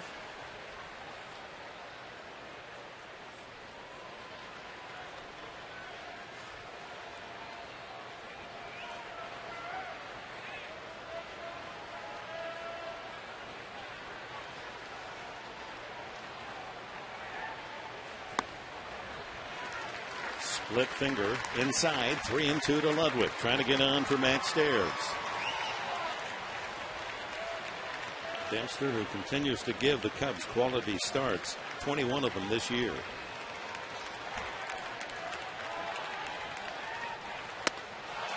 And Ludwig goes down on a slider. That was ball 4. 6 strikeouts now for Dempster. 1, 2, 3. The Padres story in the 6th.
$5 all day, every day. Subway. Eat fresh. And by Cox Advanced TV. Ready for more choices? Well, then go to Cox.com. With Mark Grant, Dick Enberg on a beautiful summer-like night this September 28th in San Diego. Cubs leading 4-2 as we go to the 7th, and Ernesto Frieri is the new pitcher. And we'll face Castro, Bird, and Ramirez for the Cubs. Starlin Castro struck out twice and singled.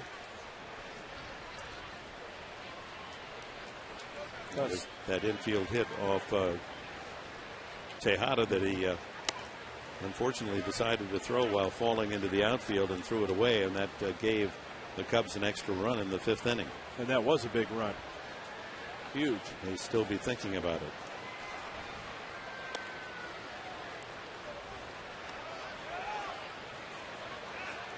Frieri's done some good work for the Padres in the course of the year. Now in the game for the 32nd time.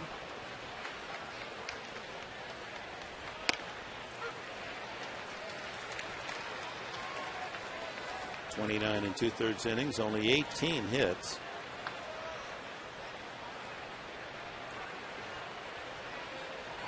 .33 strikeouts. I think he's adjusted quite well at the big league level. Over but low, 3-1. Last time out for Big Earn was on Sunday against those Cincinnati Redlegs.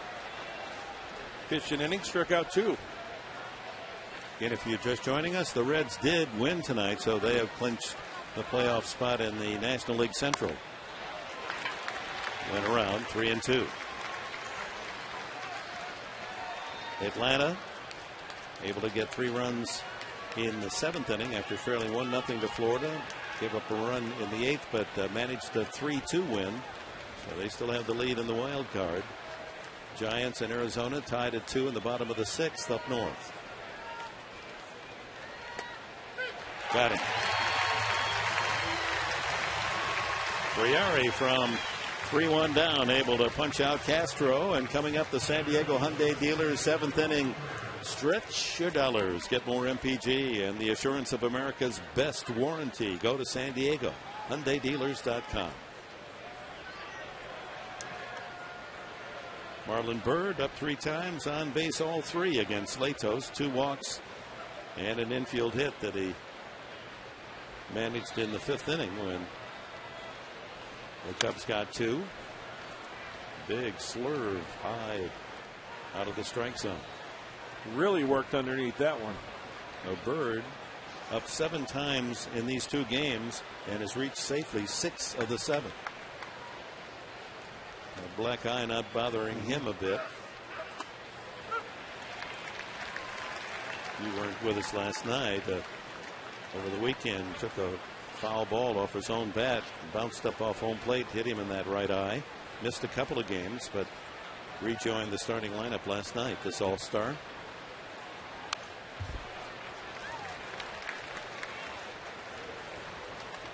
Well, tomorrow night it'll be Chris Young. His 4th start of the season against Randy Wells. Wells has been pitching well of late. He's 8-13. And then Thursday afternoon, the 3:35 game, Garland and Gorzalani, before the Padres head to San Francisco for the final weekend series. A little more on that fastball, 95.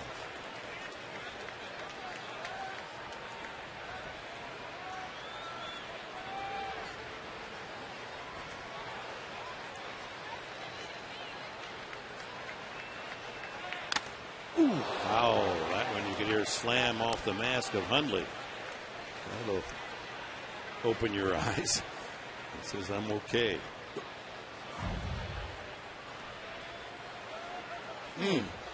That'll rattle some fillings.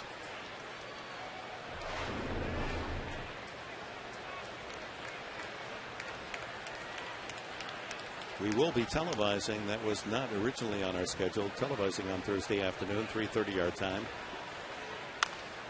Reached out and rolls this one right to Gonzalez. And he bobbles it. What in the world's going on here?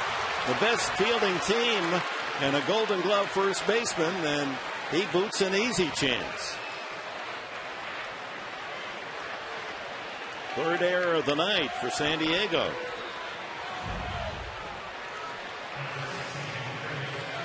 Ball hit him in the heel of the glove. Very makeable play, obviously, for Adrian Gonzalez. He'd be the first one to admit it. That's just a good old-fashioned boot. He had time to set up on that as well, rather than on the run.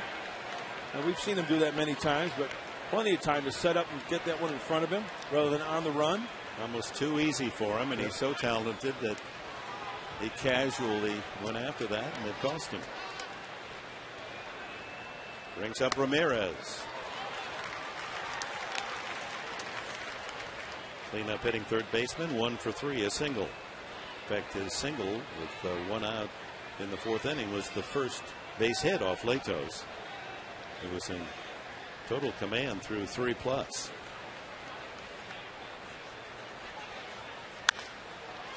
Fly ball right at Ludwig.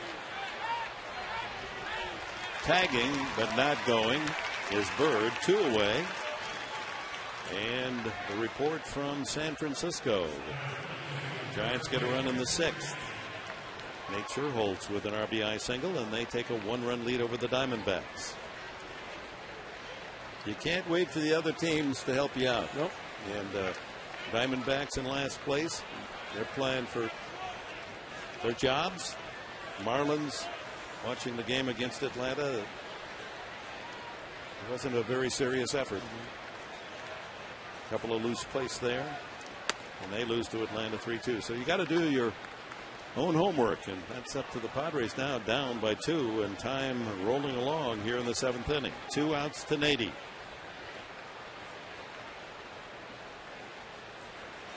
Terrific walk up tonight. 16,000 fans walk up, bought their tickets, came out and joined us. 27,619 our attendance. Many of them enjoying this warm late September night out in the park. Good to have you aboard. Fans taking advantage of those seats out in right center. Those are good seats. That's great out seat there in batting practice. I think they're just $10. I mean, it's a very reasonable price. Yep. 2-1 to Nady. Then you can take that ticket and you can walk anywhere in the ballpark.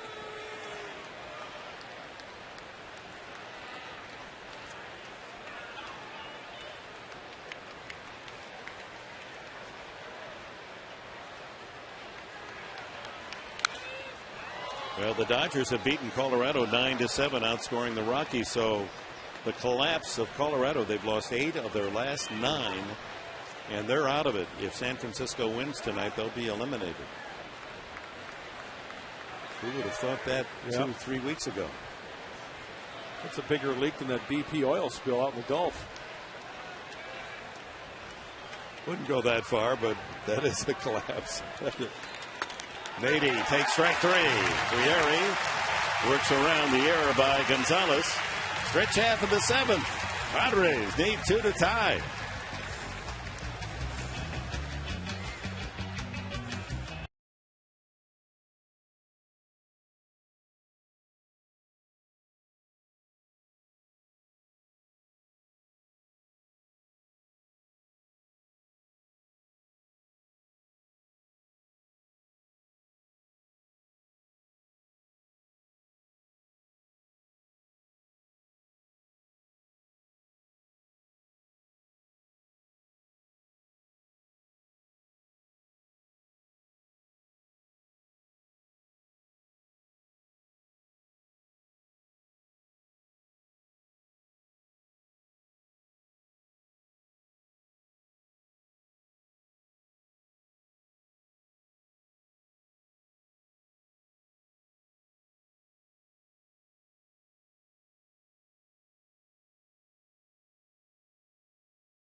for ceiling fans? Go to Fan Diego. We'll have the throwbacks Thursday, as always. 3:35 game. 3:30 our television time. Fans looking for a chance to cheer as Dempsey goes to work. And Stairs hits one to left center field, and that's up the alley and go all the way to the wall. It bounces high and into the bullpen for a ground rule double. So Matt Stairs jumps on Dempsey's first pitch, and he's aboard with a double. He touches half of them.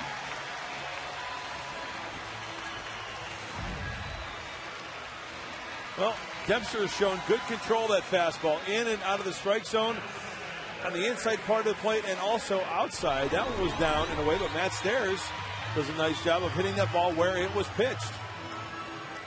And that bolt to left center gets things going in the bullpen for the Cubs. First activity we've seen, and they're hurrying.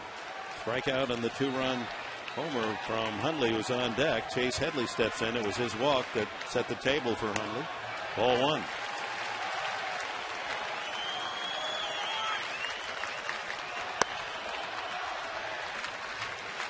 Maine and Cashner. Maine the left-hander.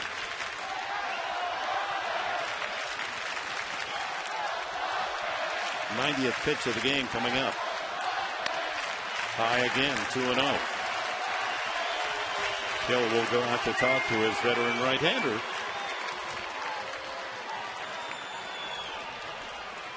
Rothschild watching his man closely. Well, the most that Dempster has thrown this year is 125 pitches. Wow. That was back in May, late May against the Redbirds. Pitch a doubleheader that night? No, actually, you know what? My goodness. He pitched 6 2/3 innings. 125 pitches. Rothschild out just to offer some advice, and that Dempsey has been wild high here. Padres trailing 4-2, have the leadoff double by Stairs. You know, Matt Stairs, with the exception of Miguel Tejada, Stairs is swinging the bat as well as anyone, or better than the rest. He's taking good cuts. Might see him in there again tomorrow. They're not using a pinch runner. They want to keep his bat in the lineup. Headley with the count 2-0, trying to keep this thing going in the 7th inning. No one out.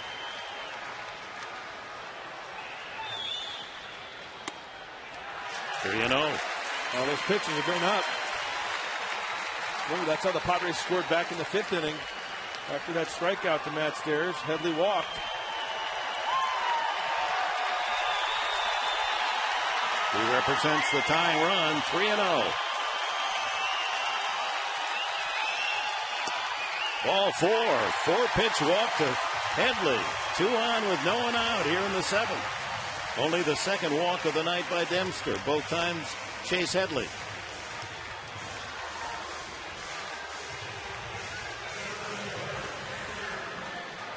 Bullpen working more feverishly now for Chicago as Hundley, the home run hitter, steps in. Cracked one into the second deck in left field, 398 feet to tie the game in the 5th inning with Headley aboard. Remember, it was a 3-2 slider that Nick went down and got in the outer part of the plate, sent it a long way to the upper tank. 8th home run of the year. Infield sets for a bunt from Hundley. Well, that opens up the left side as Ramirez in on the grass, and the shortstop, Castro, almost standing on second base. He's not bunting. Ball 1.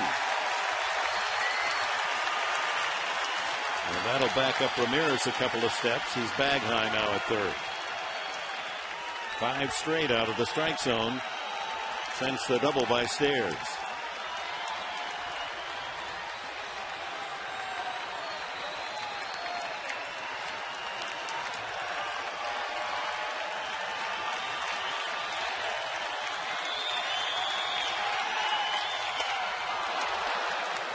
Good slider. Nick's upset with himself. That was ball 2, and he knows it.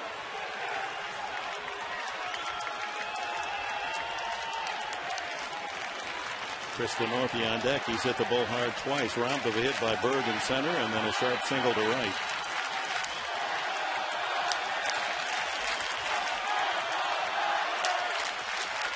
Fouled off the catcher Hill. Another slider. Well, even though he gave up that home run on the slider, Dempster's going to that well with the slider once again.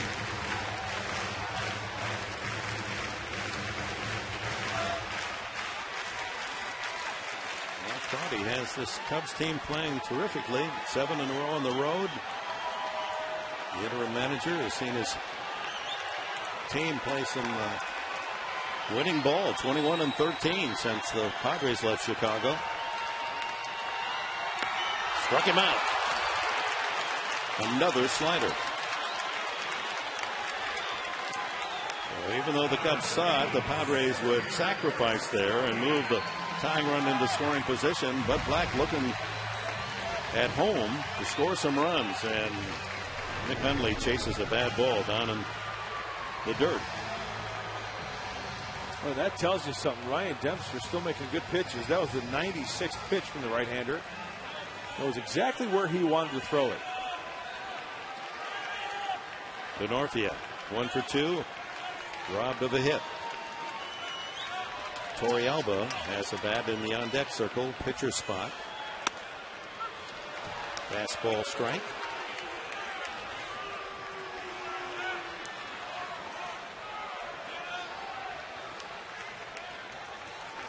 Here's the veteran catcher. Stares at second. Tying run Headley at first with 1 out. Here in the bottom of the 7th inning.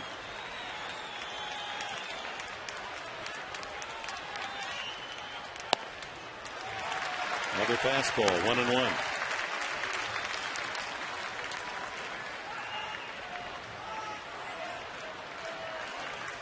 Two pitches away from the century mark for Ryan Dempster. It's allowed only 4 hits, walked 2, so it's not exactly been busy on the bases for the Padres tonight.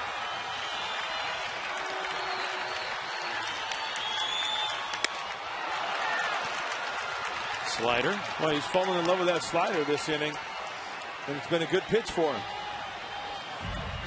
Even though this is a hanger, still the tilt to it gets Denorfia.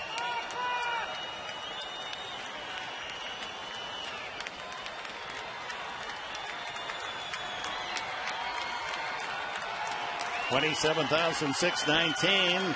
Trying to spur a rally here in the home half of the 7th.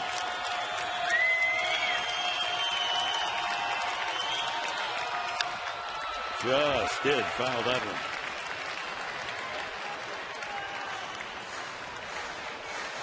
That's got to be 4 or 5, maybe 6 sliders in a row from Dempster.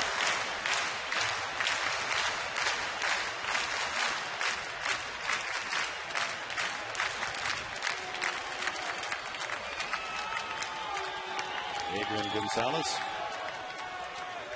longing for a base hit, trying to do something to shake things up, shaving off all the beard that has been part of his facial appearance for several years. Oh, it makes him look so much younger, doesn't it? Another foul, just nicked. That one back to the screen.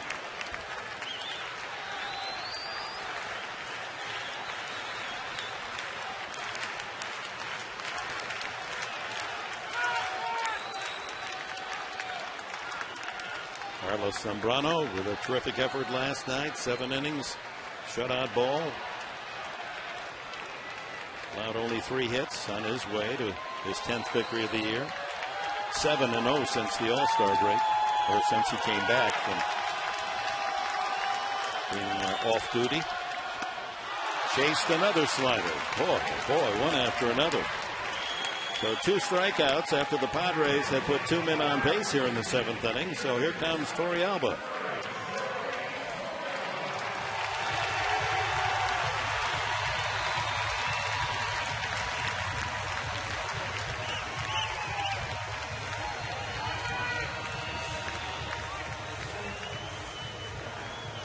There are his numbers, 279, a solid year, 7 home runs. One catcher has produced 2 runs with a home run. Torrealba trying to do some damage with 2 on and 2 out here in the 7th. And usually a guy off the bench likes to hit that number 1. See if Dempster, who's got a good feel for that slider, starts off Torrealba with a first pitch breaking ball. Runner in scoring position is probably a good chance.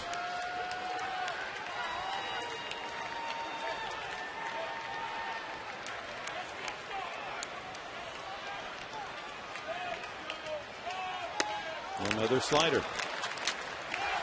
Laying it right in the heart of the plate. Just enough dip on it that the Padre hitter's going over the top.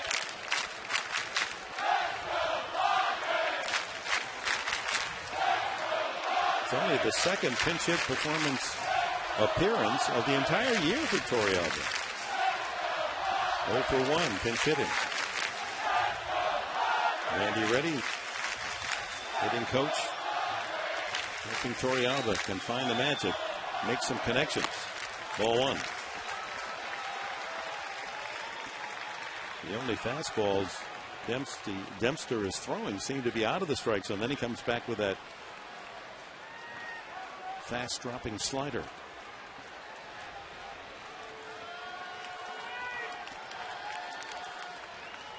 Stairs seems as if he's been out there a half hour at second base since the leadoff double. Headley leads at first, 1-1 on Torrealba.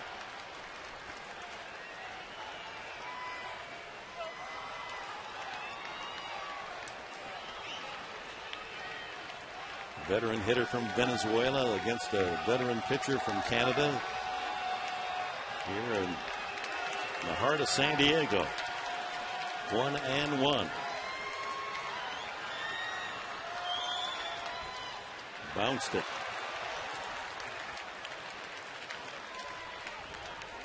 That'll bring up the action pitch and an action spot with 2 on, 2 out. 2 runs the lead for the Cubs.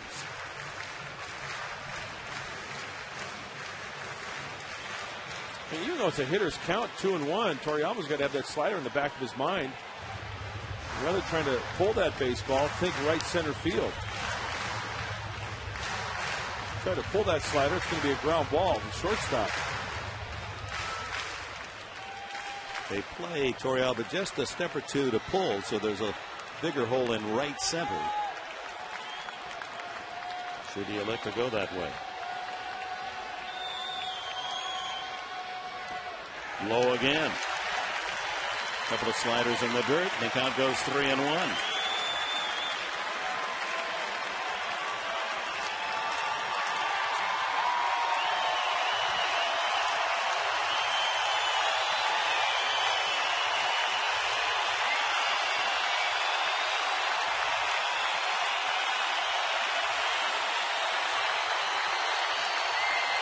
Well, the runner on second base, Coy Hill's going to go through a series of signs.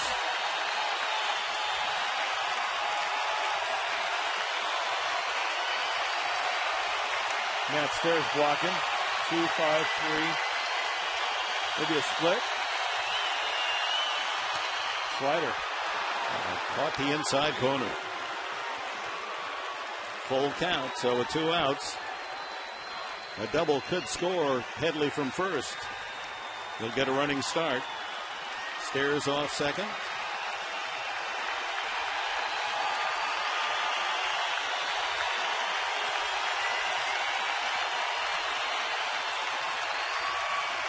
Now into the final week, and the drama toward the playoffs thickens. Each pitch for the Padres important. Swung on and missed, strike 3. How about Dempster? He gives up a double and a walk and then strikes out the side. Hundley, DeNorfia, and Torrealba.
San Diego Padres merchandise.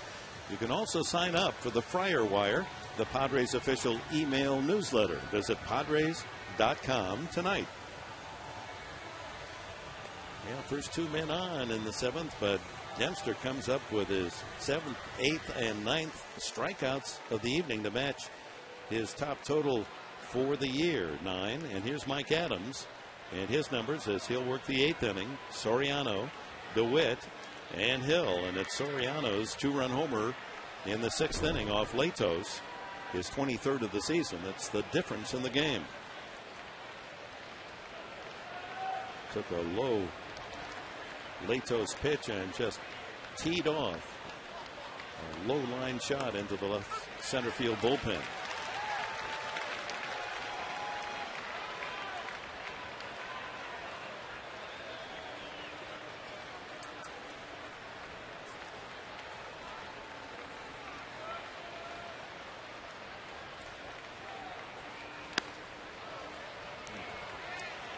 Well, time's getting tight. I mean, 2 more chances for San Diego.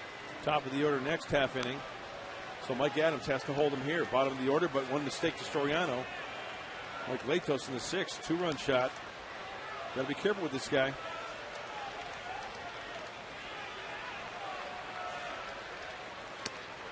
Changeup had him way out in front.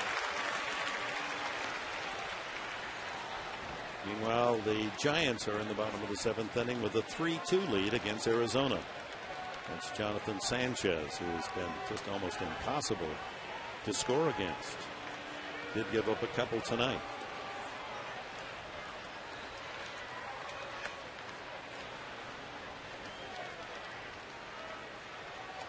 The thing about Soriano is you don't have to throw him a strike. And he's a guy that you could roll one up there and he'll probably swing at it. Remember the home run? It was low, out of the strike zone. Good bad ball hitter. Yeah.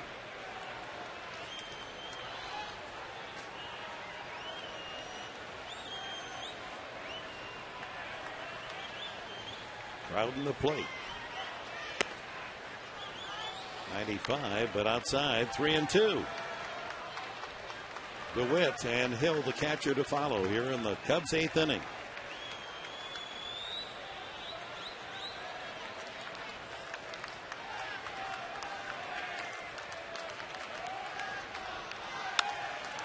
High in the air to left field. That's hit well.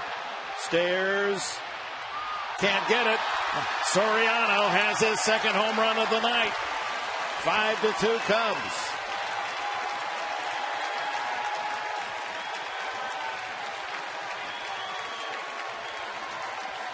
Number 23 and 24 for Alfonso Soriano. And Chicago, perhaps with memories of the way they were pushed around by the Padres at Wrigley Field, 4 straight losses, come back with revenge. That was a slider from Mike Adams. Look at Soriano gets it out in front. And you know what, Matt Stairs, this is only the 12th game he's played out there in left field. Now, don't get me wrong.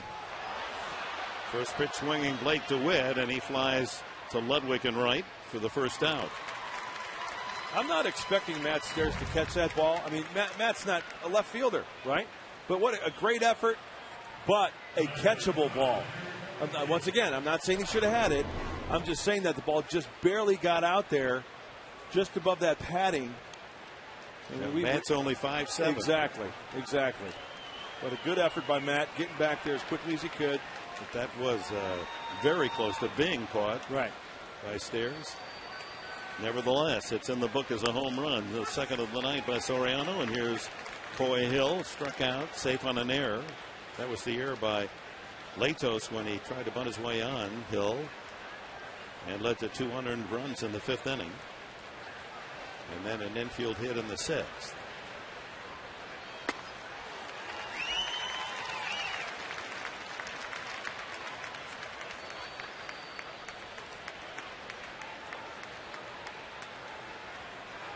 For Mike Adams, that's only the 2nd home run he's allowed all year.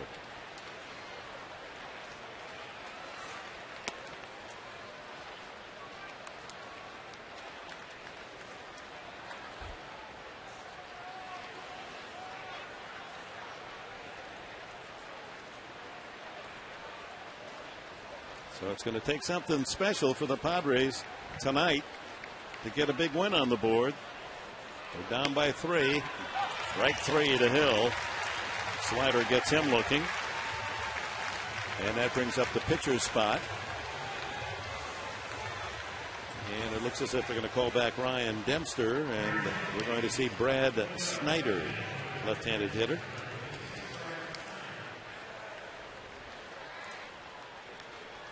Dempster following Carlos Zambrano's outstanding shutout pitching of last night.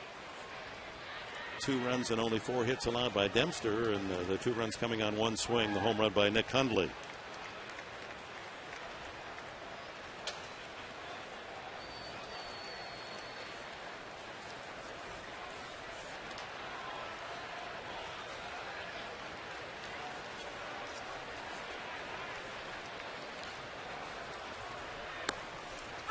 First pitch strike from Adams.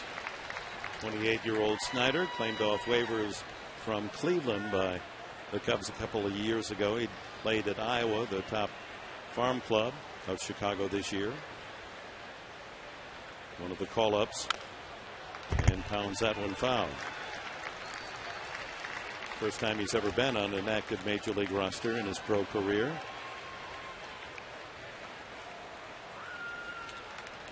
At Iowa, had a terrific year. 308, 25 homers, 106 runs batted in.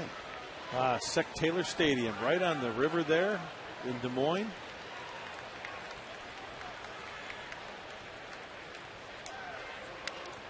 Ooh. Strike 3, but the ball gets away from Hundley. Can he get it to first base in time? Yes. Snyder waited and then realized he had a chance to make it to first. By that time, Hundley was able to hustle and throw him out at first base. And we go to the bottom of the 8th inning. Top of the order coming up for San Diego.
Great action photos of Padre players. A behind-the-scenes look at a game day at Petco Park. Compelling images of great Padre moments of 2010. That includes 10 walk-off victories. The Padres photo book is only $5, and you can get yours at the Padres Majestic store here at Petco Park.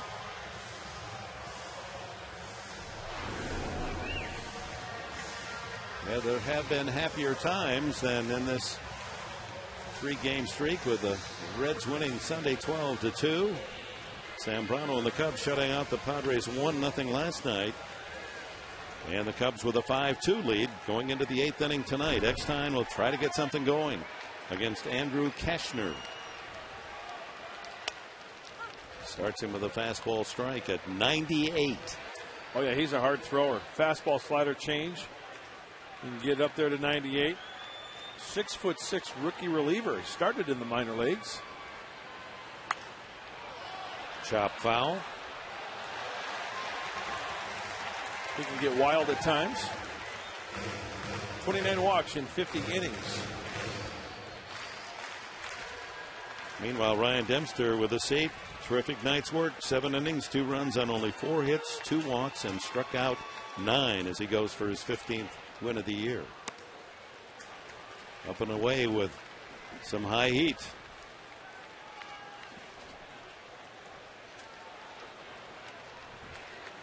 Cashner with an ERA of 5.12. High fly to center.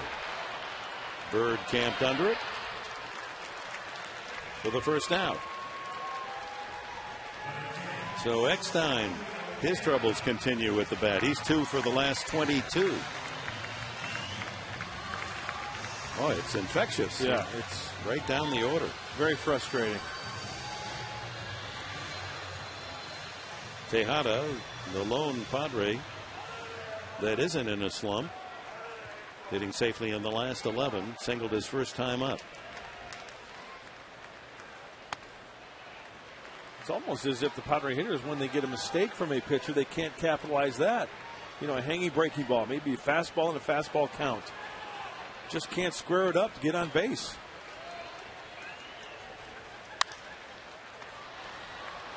That'll make it in the upper deck. Fans scramble for it. You know, during the course of this year, whenever someone makes a clean catch, we credit someone from the San Diego area. A nice catch by the man from Vista. And some of you folks have misunderstood us. We said at the very start of the year, we are not trying to steal what Ernie Harwell, the great pro announcer with the Tigers, started. I'm from Michigan. I knew Ernie well. We were friends. When he passed away this year, it was our idea to use the call that he employed throughout his career as an honor, as a tribute to Harwell. Only a fool would try to copy that. I was just trying to honor a man that I cared very much about, and some of you have misunderstood that. Chopper to the right side. Gobbled up by DeWitt. 2 away.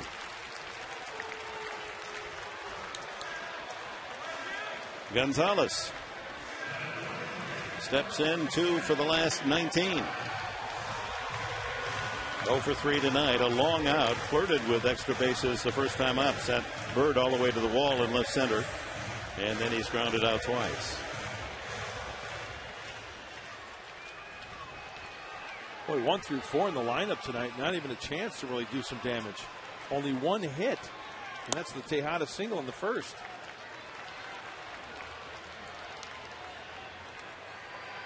Is that 1 for 14?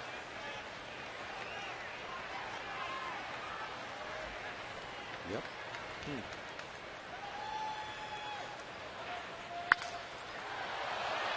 Driven foul down the left field line.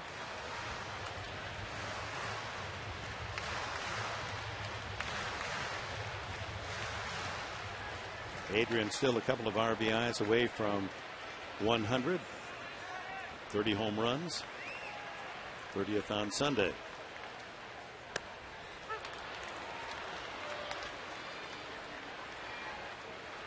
Cashner mixing in a slider with that 98-mile-an-hour fastball.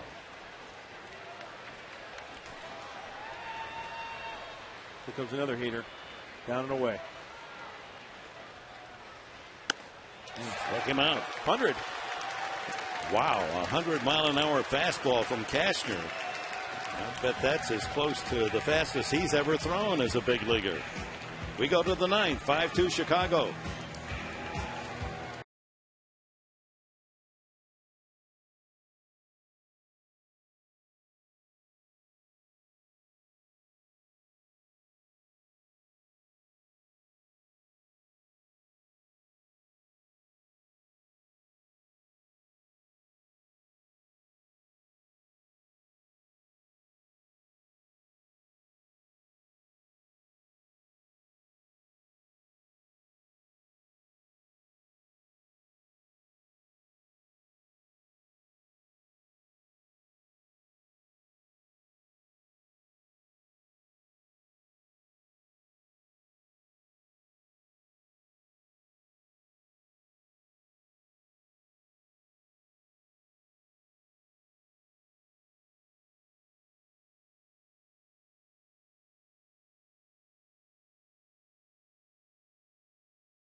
With his Elise, negotiate well. Well, I know you're a master of history, Mark Grant. 1542. Wow, okay. A very important day in history for where we're sitting right now, because the Portuguese explorer Cabrillo landed here, first European to set foot on California, what is now California soil, and he had great taste. He stopped right here in San Diego. Oh, he knew what was happening. Cabrillo. I don't know if he brought any hitters with him. 1542, you said? 1542 on this date. Wow.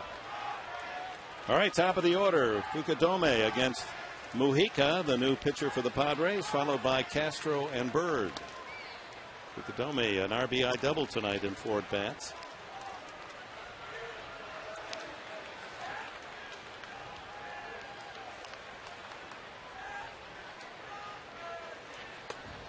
Right.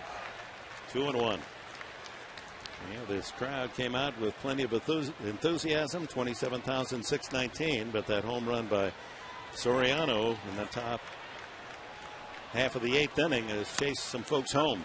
And it's been a discouraging run these last 3 games. 12-2 defeat on Sunday, 1-0 yesterday. Only a 2-run homer by Hundley tonight. Padres are 0 for 9 runners in scoring position in the 3 games. 3-2. Hitting star Soriano, a couple of home runs to drive in 3 of the Cubs' runs. No free passes right here. Can't afford to walk these Cubs here late.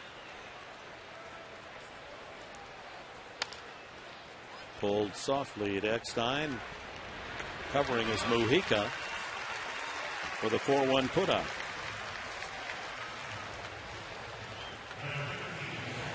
Gonzalez didn't go to cover first base. He let Mujica get over there.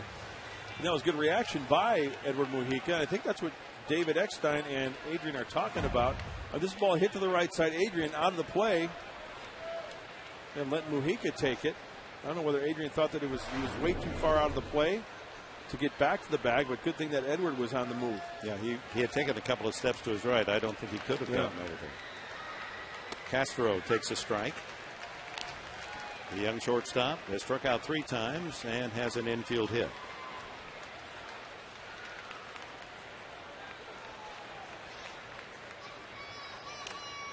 Chases 0-2. Good changeup.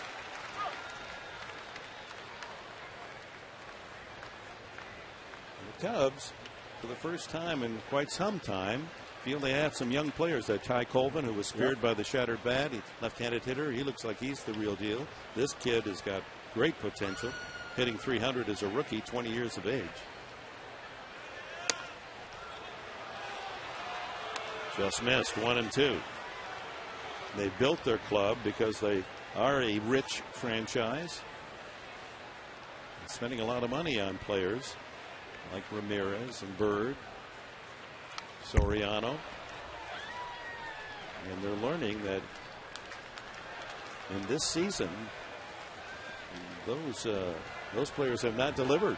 And I think they now see, with an interim manager, Quaddy, and these infusion of young blood, that they better awaken their game. They certainly have here in this series. And Castro sends a line drive single over Tejada. He's 2 for 5 tonight.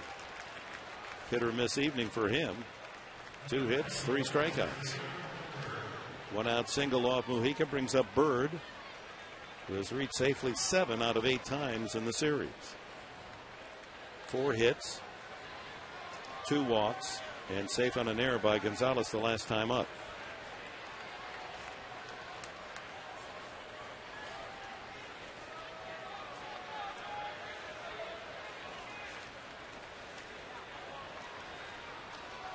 Bird has been the Cubs' best player other than Castro on the year. 295 coming in, dozen home runs.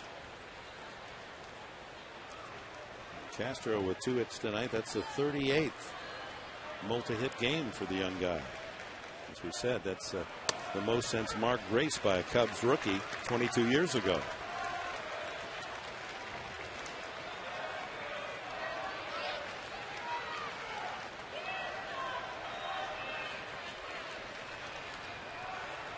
who made the big play in the All-Star game this year that gave the National League the win, and therefore home field advantage in the World Series. And how tough are the Phillies looking? I mean, they clinched it the other day. My goodness. With that great pitching that they've acquired, Oswald added to Halladay, Hamels. I mean, you need 3 good ones, and they've got all of that going into the playoffs. And then with that lineup of power, especially at home.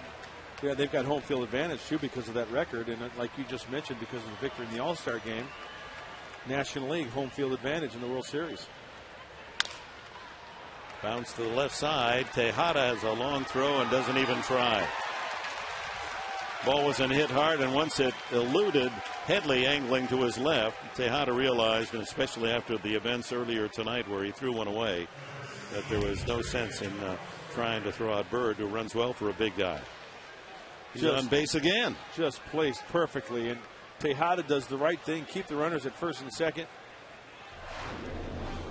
No use trying to throw across the diamond and airmail one. Bird had 3 hits last night, 2 hits tonight, and 2 walks, and safe on an error. That's his 51st multi-hit game. That's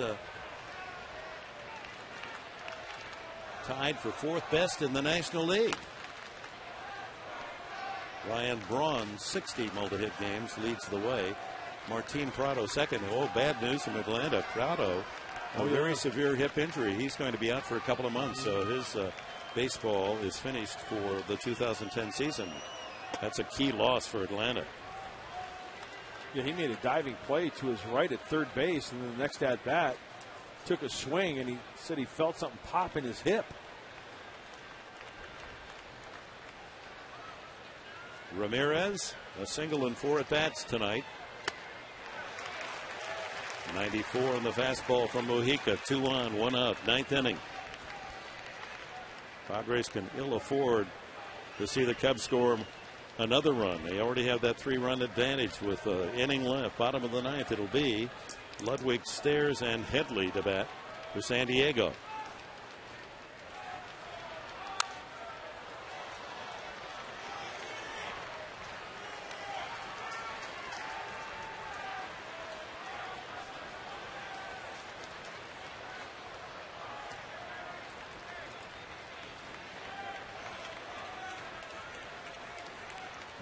Giants are up in the bottom of the 8th inning, leading 4-2.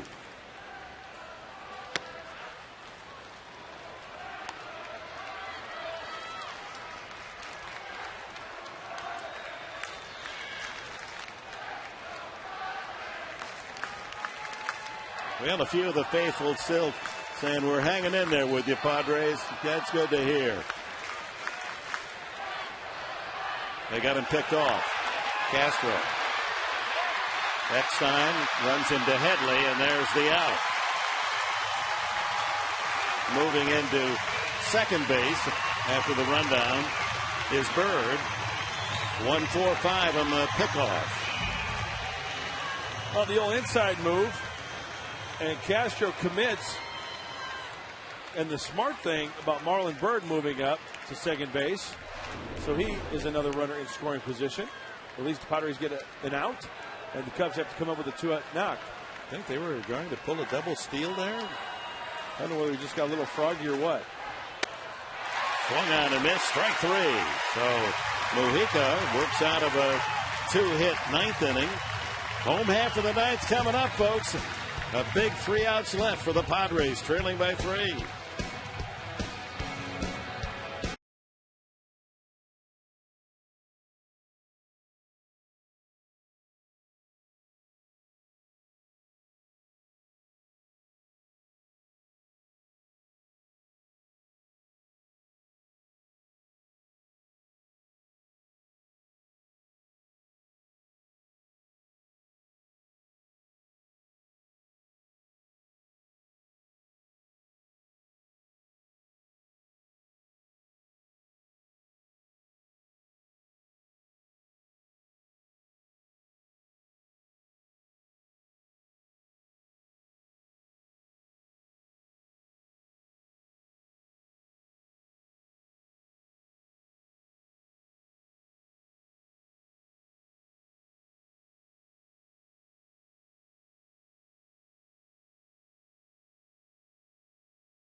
fit.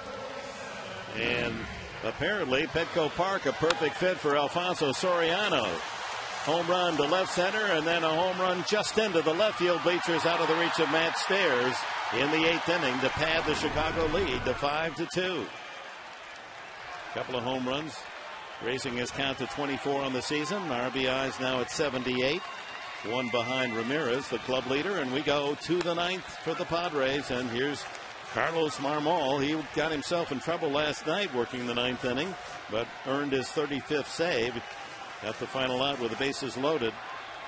After an infield hit, a hit batsman, and a walk, got Hundley to fly out to left in the 1-0 Chicago win. Marmol, big strikeout pitcher, averaging 16 strikeouts per 9 innings. Ludwig gets into this one to right center field, hit well. Bird out there and makes the casual catch. A little mustard on that hot dog catch. And Matt Stairs comes up. Got to that point out in left center field, and that kid wants the ball, and he's going to go home without a baseball. It's in Marlonberg's glove for out number 1 here in the 9th. Brings up Matt Stairs, a double in 3 at-bats. Also lined out.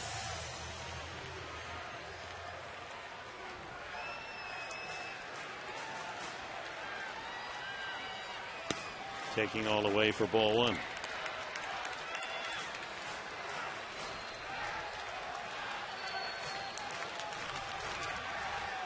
Die-hard fans want the Padres to rally.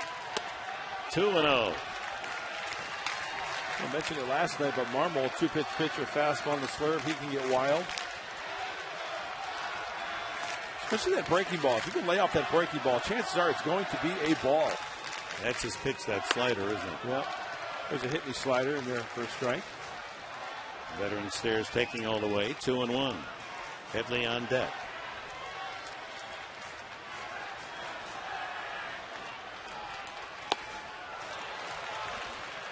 And another slider. Stairs double to left center off Dempster his last time up.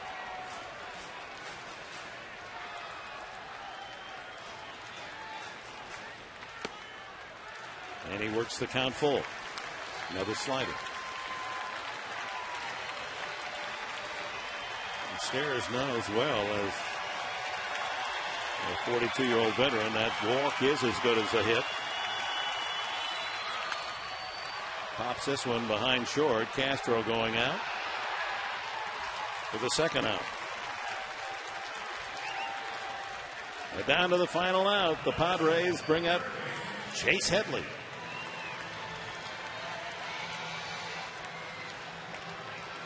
This magnificent season that saw this team scratching and fighting and manufacturing runs and getting great pitching. But they have to score some. And here in these last 3, Buddy Black's team, the bats have been quiet. Only 2 on Sunday, losing 12-2 shutout last night on just a total of 4 singles. Only 1 big swing tonight, Hundley's 2-run homer. And 4 hits again this evening. It's the Cubs that are playing like the team headed for the playoffs. Looking for their 8th straight road win, Chicago. Swept the Marlins, swept the Cardinals. Now looking for their 2nd in a row against San Diego. So when you only score 2 runs tonight on 1 swing of the bat, that's not good, obviously. Padres could never really get anything going tonight. Team slump. Chris Young will get the call tomorrow night. He went around, and the Padres are down to their final strike. Headley has struck out and walked twice, scored in front of the home run by Hundley in the 5th inning. At that time, it tied the score at 2-2, but Soriano in the very next inning, top of the 6th, homer to give the Cubs 4-2 lead, and just inside with a slider.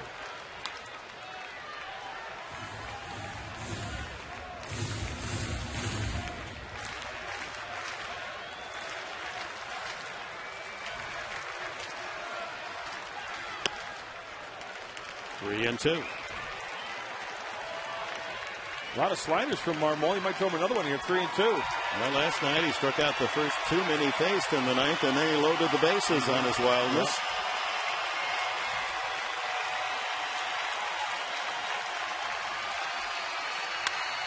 Line deep but foul into the right field corner. One of the hardest hit balls of the night by San Diego. Unfortunately, way foul.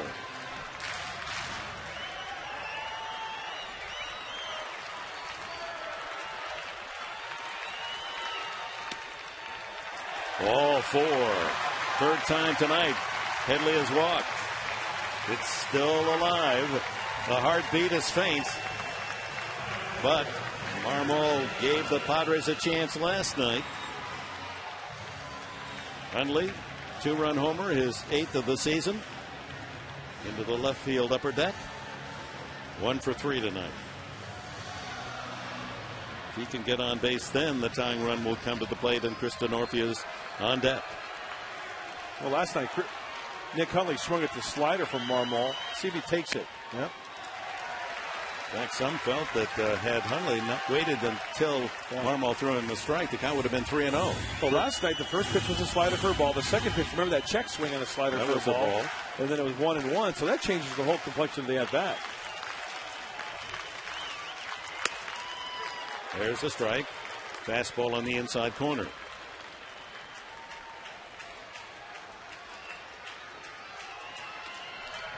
Five-2 Cubs here in the bottom of the ninth inning. 2 outs. Headley at first. Low, 2-1.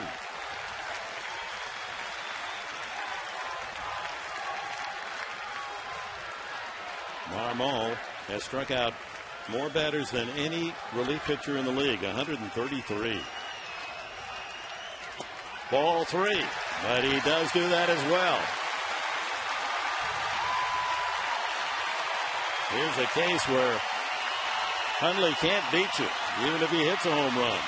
But if you walk him, then you give a chance for the opponents to tie it up on one swing. 3-1. Got to be taking here. And he does right down the middle, a slider, 3-2.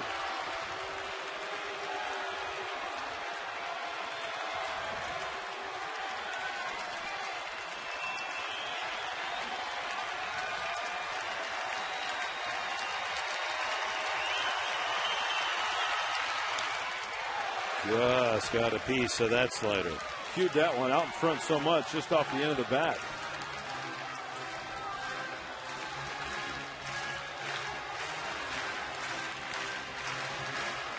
Hundley trying to work his way on there and bring the tying run to the plate here in the ninth. Full count. Headley's off with a pitch. And another foul back to the screen. And a hanger as well. Look at that hanger. Working underneath it, right down the middle of the plate.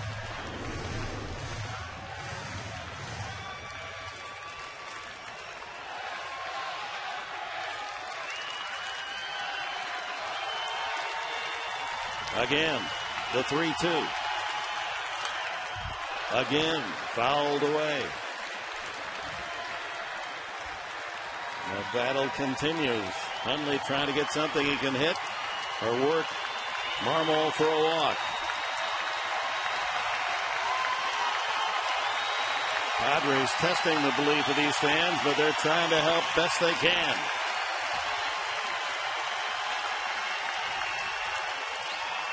Got him swinging. Another slider, and the ball game is over. Marmol logs another save. Back-to-back nights. Number 36 for the right-hander.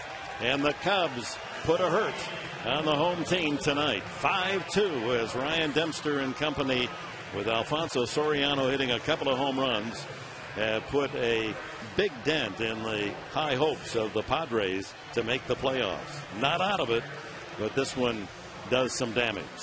We'll be back with the final totals. 5-2 the Chicago victory right after we pause for these words.